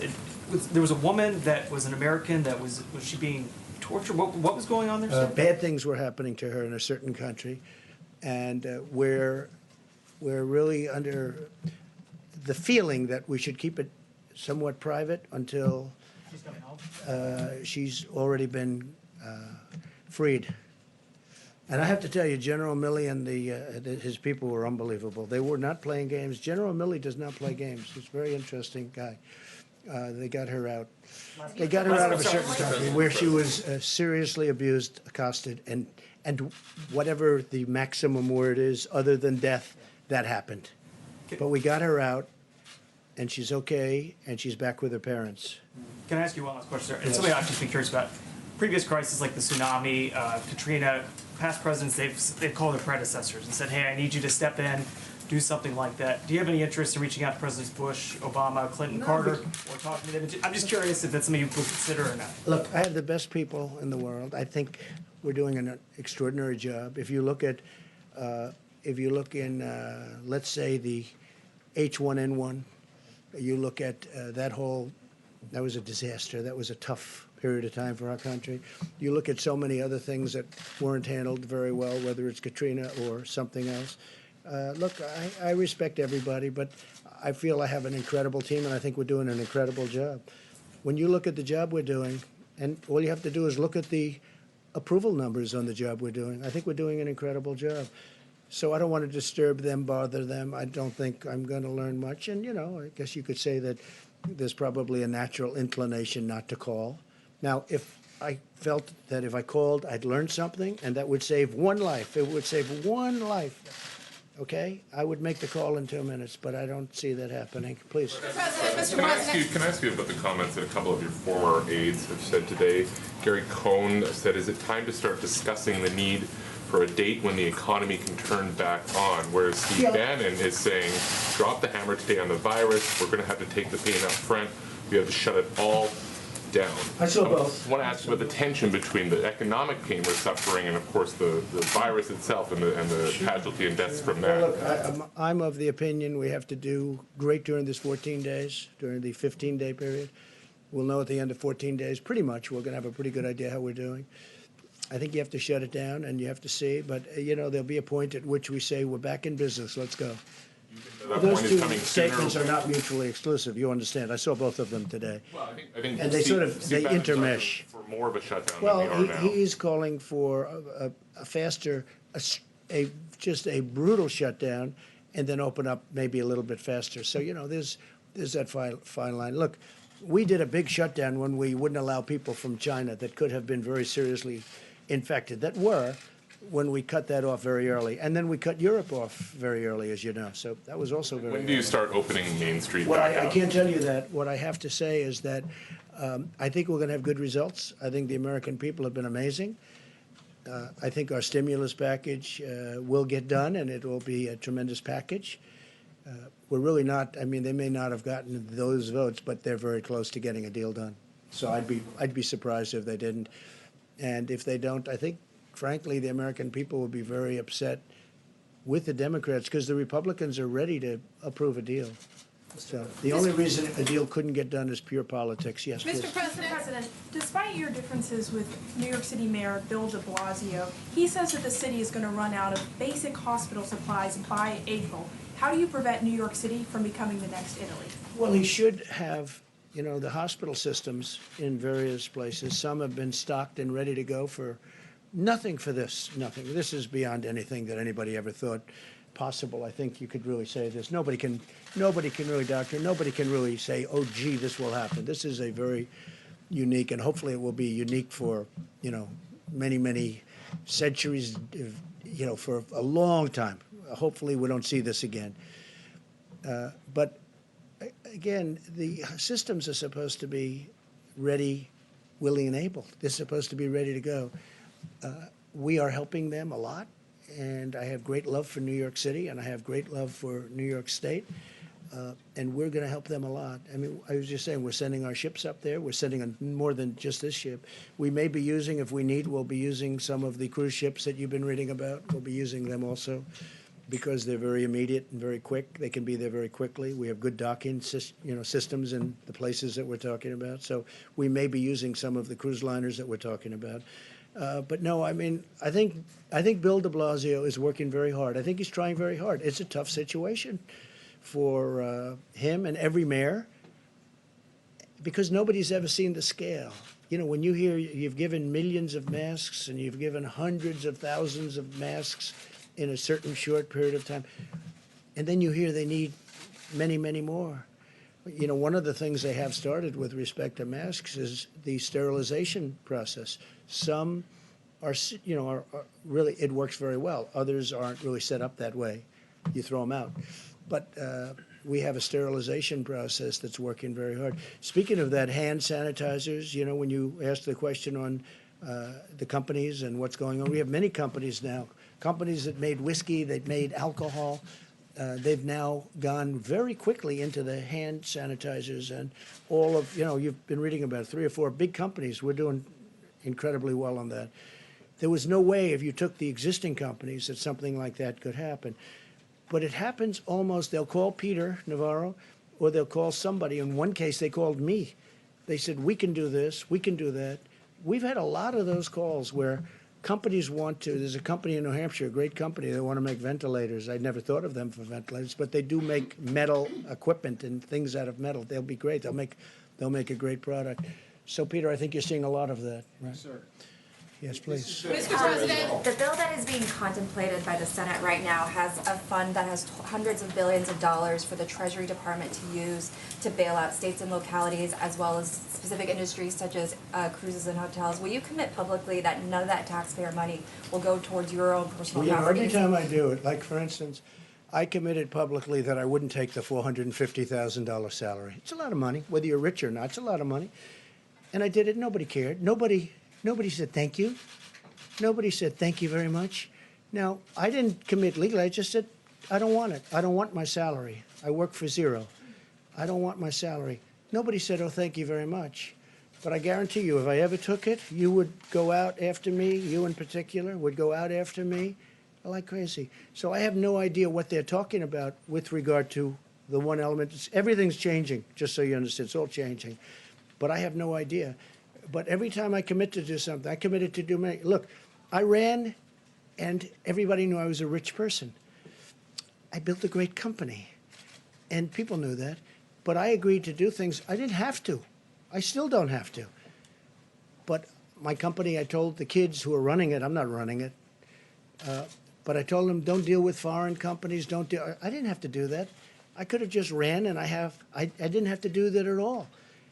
And instead of being thanked for, again, not agreeing to do it, but just for not doing it, I get excoriated all the time.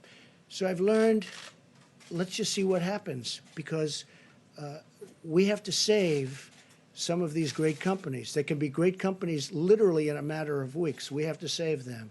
Yeah, please. Thank you, Mr. President. Can I go back to your announcement at the top about the National Guard and then also the medical structures that are going to be built? Okay, so you had said that there would be 8 large medical structures that will be built in California with more than 2,000 beds.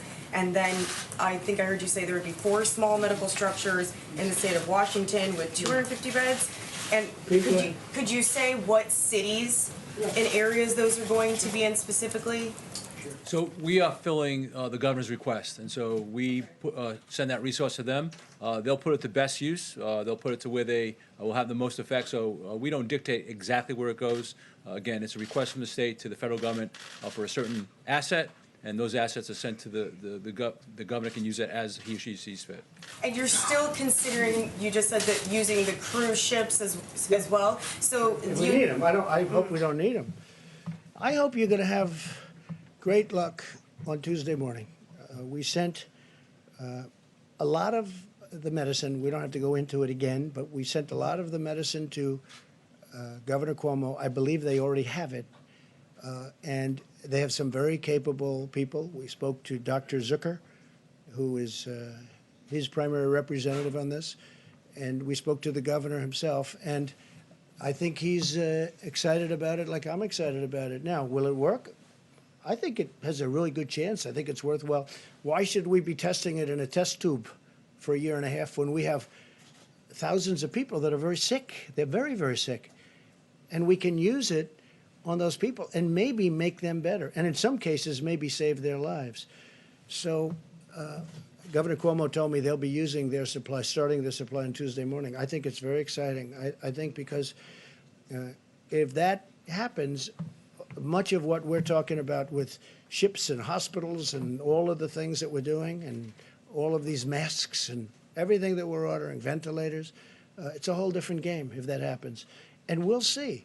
There's been some tremendous signs that this could work. Now, again, you know, some doctors think it should go for years and testing, but, you know, this has been something that's been around for many years. has been phenomenal, strong, powerful drug for malaria. But we think it might work on this, based on evidence, based on very strong evidence. We're going to see, we're going to know on, sometime after Tuesday. But you'll have to ask Governor Cuomo. I think they're going to start the process. We've gotten them the drug. I think they're going to start the process of giving the drug through mouth. And I think that starts on Tuesday morning, he said. And that'll be, I tell you what, I don't want to get anybody overly excited, but I'm very excited by that, by the prospect of it. Then in addition to that, they're working, NIH is working on vaccines and all, and they're making great progress. But the vaccine does have to be tested for a long period of time because you can't give, thousands, millions of people a vaccine and it turns out to be dangerous. So that does have to be tested. But this one's been taken for a long time, so we know pretty much one result. Yeah, please. Thank you, Mr. President. I wanted to ask about China and President Xi. When was the last time you had a conversation with him? Well, I don't want to exactly say that, but I have spoken to President Xi about this, specifically about this. And look, he doesn't want this. This is not something that he wants. And it happened. It happened to China. And one thing they told me, I was told by our great Secretary of Agriculture, Sonny Perdue, that China's been buying a lot of our farm product. And I'm looking at different pricing. But China has, despite all of this, and it started, this delayed it a little bit, obviously, but it started fairly recently. But China's buying, we made a new deal, as you know, with China, a very big trade deal. And China has been buying our agricultural product. Masks? I mean, they've been a supplier of the United States of masks, of a lot of this equipment. In fact, they're sending some masks. They're sending masks to Italy. They are sending masks to Italy. We're in a very good process with masks. But I'm a little upset with China, I'll be honest with you, because as much as I like President Xi and as much as I respect the country and admire the country. I have great admiration for the country, what they've done in a short period of time. Of course, our previous presidents allowed that to happen. You should say thank you very much to all of them. But they should have told us about this. And I did ask him whether or not we could send some people in. They didn't want that. Out of pride, I think really out of pride. They don't want us sending people into China to help them. China's a strong country. They have their scientists and they have their doctors, very smart, a lot of people. But I did discuss that about sending our people in, and they didn't really respond. We went again, they didn't respond. If they went in, they would have been able to give us a much earlier indication. But we had an early indication. That's why I closed out China. I felt it was my instinct, but that's why I closed out China at a very early time. Please. Mr. President, are undocumented persons welcome at testing sites, and can they show up to be tested without fear of being reported to immigration officials for possible deportation? It's really a fair question. I think I'll let, would you like to answer that question? Please, Absolutely. Please. Surgeon General. We know from a public health perspective that it is important that people who have symptoms can get tested, but as you heard earlier, we are regardless of citizenship. Well, we know that the virus doesn't judge based on where you're from, and so it's important that we try to get people tested who have symptoms. But the important thing that we really want people to hear is that inpatients need to be tested. We need to prioritize our healthcare workers. And one thing I would like to say to you all very quickly, on behalf of the doctors on the task force, healthcare workers, we hear you. We hear you, and we absolutely are prioritizing your health and safety, making sure healthcare workers can get tested, inpatients can get tested, people at highest risk. But to answer your question, yes, we absolutely want to make sure people who have symptoms who could be spreading it can get tested. Surgeon General, I have a question, sir. Sorry, question. Okay, Surgeon General. Department of Homeland Security addressed that issue a few days ago. Customs and Border Protection actually issued guidance that absent certain circumstances, Customs and Border Protection does not target emergency rooms or health clinics. And I would refer you to the website. They issued a very clear statement making it clear to any person that is in need of a test or medical care that Customs and Border Protection is not focusing on emergency rooms or health clinics or the drive-through clinics. So that they could come in without fear of... Yes, I'll answer that, and if that's not the policy, I'll make it the policy. And I was just saying, as Mike was saying that, the answer is yes, we will do those tests, because I think in that case it's important. I think that if you could say illegal alien, you could say illegal immigrant, you could say whatever you want to use your definition of what you're talking about. We're all talking about the same thing. Yes, we will test that person, because I think it's important that we test that person, and we don't want to send that person back into wherever we're going to be sending the person, whether it's another country or someplace else, because, you know, we're now bringing them right out of our country. But yeah, we will test those people. Okay? Mr. President, question for the Surgeon General. Yeah, Sorry, Mr. Surgeon General, a question for, we were talking about this before the briefing. You know, a lot of folks, they're watching TV, they're reading up on this constantly. If you are not, you know, somebody who's got a pre-existing health condition, but you all of a sudden you go, you know, all of a sudden I just don't feel 100%. And then your mind just starts playing with you, right? You think, oh my God, you know, I coughed 3 hours ago, was that a first sign? When should those people really start to say, okay, maybe I need to call the doctor? Because you don't want to flood them. But a lot of people that are probably healthy right now are thinking, whoa, wait, that's all I'm hearing about, that's all I can think about. When should I either call a doctor or get tested? You need a test? Well, I hope not. I asked him before you came in if they'd been temperature checked. You better not. The Vice President gave an important statistic this morning. Only 10% of the people who have symptoms who've been tested actually tested positive for coronavirus, meaning 9 out of 10 people who actually likely had symptoms do not have the coronavirus. So I want people to understand that so that they are reassured. I also want to direct people to a website we've been telling them about all the time, coronavirus.gov. Coronavirus.gov has information to walk you through the symptoms, fever, cough, shortness of breath, body aches, and what to do if you have symptoms or you're worried. The most important thing we can tell people is call your healthcare provider, talk to your healthcare provider. Information is at coronavirus.gov to walk you through when to come in and when and what to do. And Mr. Vice President, you got tested yesterday. I'm just curious, sir. Can you tell us what that was like for you? A lot of people are going to be going through this. What were you standing by the phone? Were you just having a nice tea? I mean, what did you? Yeah, what was that like? And what did you do to kind of kill that time to keep your mind at ease? He wasn't. The test was very quick, but it goes a fair amount up into your sinuses, and it's not comfortable. And that's the reason it probably is a good opportunity to say again to any American looking on, if you don't have symptoms, you don't need a test.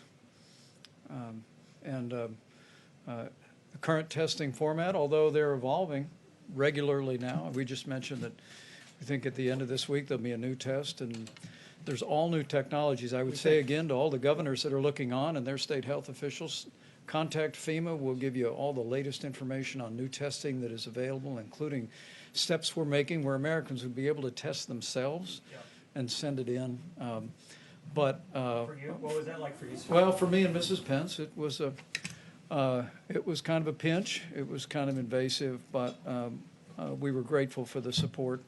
Walter Reed Hospital processed the test very quickly. They had a lab at the hospital to be able to do that.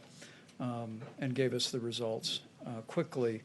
But it also informed me. We were wondering during that time as a family. And it's one of the reasons the President's made it such a priority that we brought all these commercial labs together. And now more than 250,000 tests have been done. We believe we'll be caught up, if you will, by the middle of this week on a backlog of tests. But we announced today that we are directing commercial labs to prioritize people who are in the hospital for tests, is we want to continue to work with new technology and with the new focus and guidance from HHS to get the results of that as quickly as possible for every American. So if they have coronavirus, they can be properly treated, or they can have the peace of mind that they may have some other respiratory ailment, but not that. Mr. President. And you know, anybody that knows Karen Pence knows this, because the Vice President told me. He said she actually handled it better than him. Right? That's true, right? I didn't handle it so well either. Don't worry about it. President, Speaker Yes, Pelosi earlier today said that the House may introduce its own bill. A, are you willing to work with the Speaker on a House bill? And given what happened in the Senate just a short time ago, what are you willing to do to get this bill over the finish line, given the urgency? Secondly, did you send a letter to North Korea's Kim Jong-un seeking cooperation with the coronavirus? And if so, what type of... With numerous countries. If they need help, we'll give them help. There's nobody has what we have, especially with the new tests that are coming out. North Korea, Iran, by the way, and others. We are open for helping other countries. And there's a very serious time, and North Korea is going through something. Iran is going through something very, very strong. Iran is really going through a very difficult period with respect to this, as you know. So I've put it's really a glad hand, it's all it is, to North Korea, to Iran, and to many other countries. And we're working with, as the doctor can say, we're working with many countries with respect to the problems that they have. Again, it's over 140 countries right now. But North Korea, Iran, and many other countries, we will help, and we're willing to. As an example, this new test, if this new test works out where instead of going through what we all went through with this rather difficult test, to put it nicely, we would have, is that just a swab on the tongue, doctor? Or how does that work? It's a similar swab, but they can work in doing it in the Not to the same, Not to the same all the way It doesn't go all the way up and hangs right under your eye, right? So that's a tough test. So if we do that, the procedure, the test, and nobody has this in the world. Nobody has this. This is developed by us.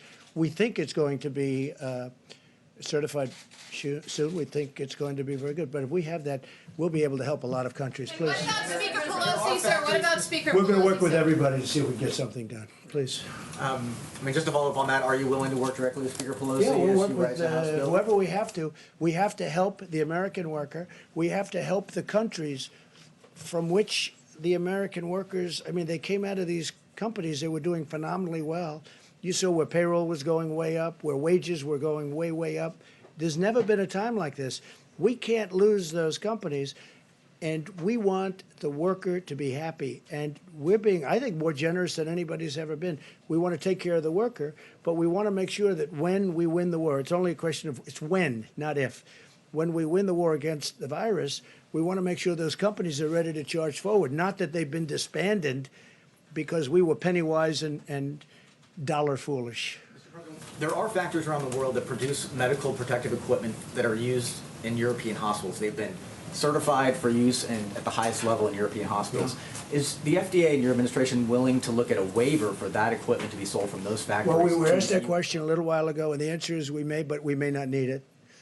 We do a very high standard. Our standard is higher. Please. Thank you, Mr. President. I was hoping you could give some guidance to American families who are anxious about their financial futures. Earlier today, on one of the Sunday morning shows, the Secretary of the Treasury, Steve Mnuchin, was talking about the millions of Americans who are impacted by these shutdowns that are happening in cities and sometimes full states. Yeah. And Secretary Mnuchin said that this shutdown, this lockdown could last 10 to 12 weeks, perhaps early into June.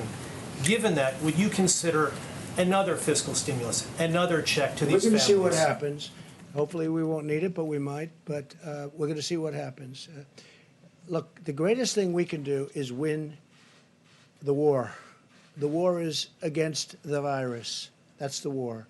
We do that, everything, I really believe everything's going to fall into place. It's going to be beautiful. I call it a pent-up demand. People are dying to go out to a restaurant. People are dying to go onto airplanes.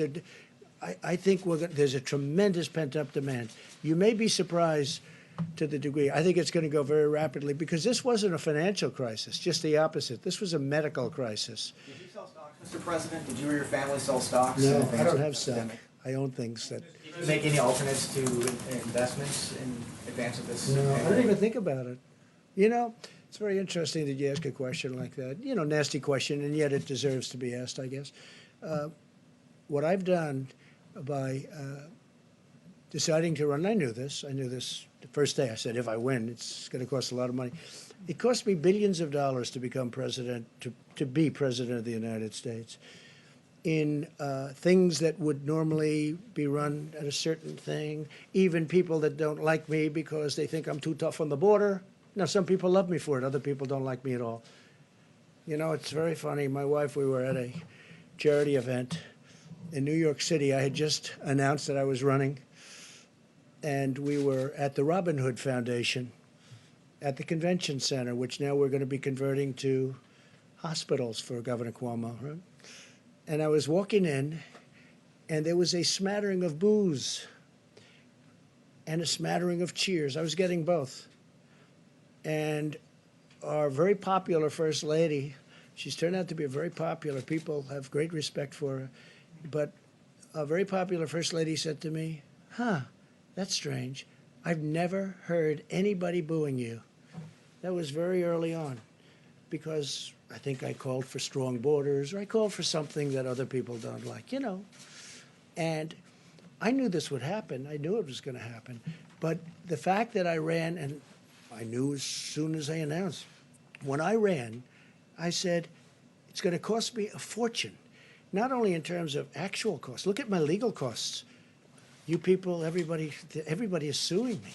I'm being sued by people that I never even heard of. I'm being sued all over the place and doing very well, but it's unfair. But I'll say this, in terms of running for president, and I don't think rich people, Michael Bloomberg spent now is determined almost $1 billion, and look what happened. I think it's very hard for rich people to run for office.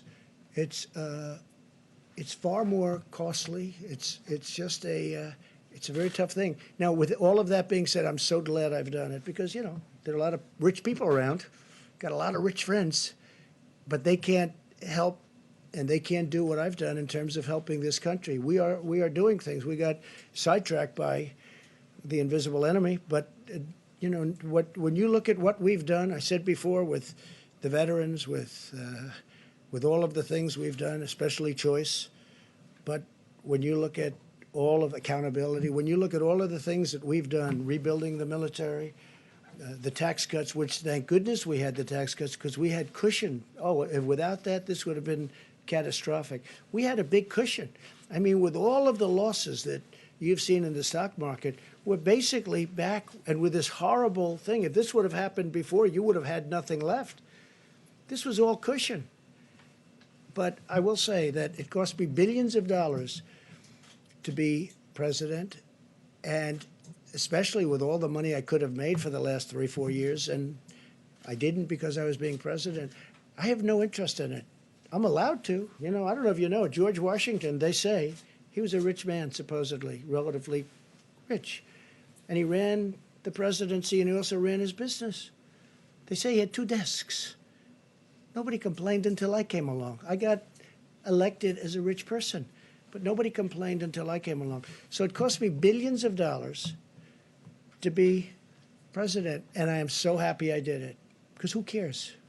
Who cares? I'm really happy with the job we're doing, and I'm glad that this team and me are here for this horrible thing. I mean, it's a number of people have said it, but, and I feel it, actually. I'm a wartime president. This is a war. This is a war, different kind of a war than we've ever had. And when you look at the economics of the war, in the past we used to stimulate to get people jobs. Now we're stimulating to protect people because we don't want them to work, because we want them to stay away from each other. We don't want them to gather, social gathering. So we're paying billions of dollars more than that so that they don't gather. They don't, because we have to defeat this virus, and we will. But it cost me billions and billions of dollars to be president, and I am so happy I did it. Foreign countries, please. I realize that your priority is to Americans and, of course, this nation. But what about, have you ever considered supporting the foreign countries who are also fighting this global pandemic? Well, we do help foreign countries. I mean, that was the other question. Right. And I'm honored to help. And the doctor has helped. The Surgeon General is speaking to other countries all the time. They're asking him questions. What do we do? Nobody's ever seen anything like this. They're calling our people all of the time. And yes, I have let it be known that we'll help people, including North Korea, including Iran and including many other countries. It's very important to do that. Are you considering any financial support for them? Let me quote to you two retired, a retired general and a retired admiral from the U.S. Global Coalition. No matter how successful we are in fighting the threat of COVID-19 pandemic at home, we'll never stop it unless we're also fighting it around the world. So financially, is there anything in the stimulus bill? And then are you considering any financial No, not in the stimulus bill, but we are very much, I mean, we give away billions of dollars for, as an example, AIDS in Africa. We're still fighting that battle. It's a tremendous battle, tremendous war also. But we're fighting it here, as you know, in 10 years. Now it's 8 years because I started it. Should have been started before, long before I got here, because they had the answer even before. But we're fighting that battle. We'll be AIDS-free in approximately 8 years. It looks like that is going to happen.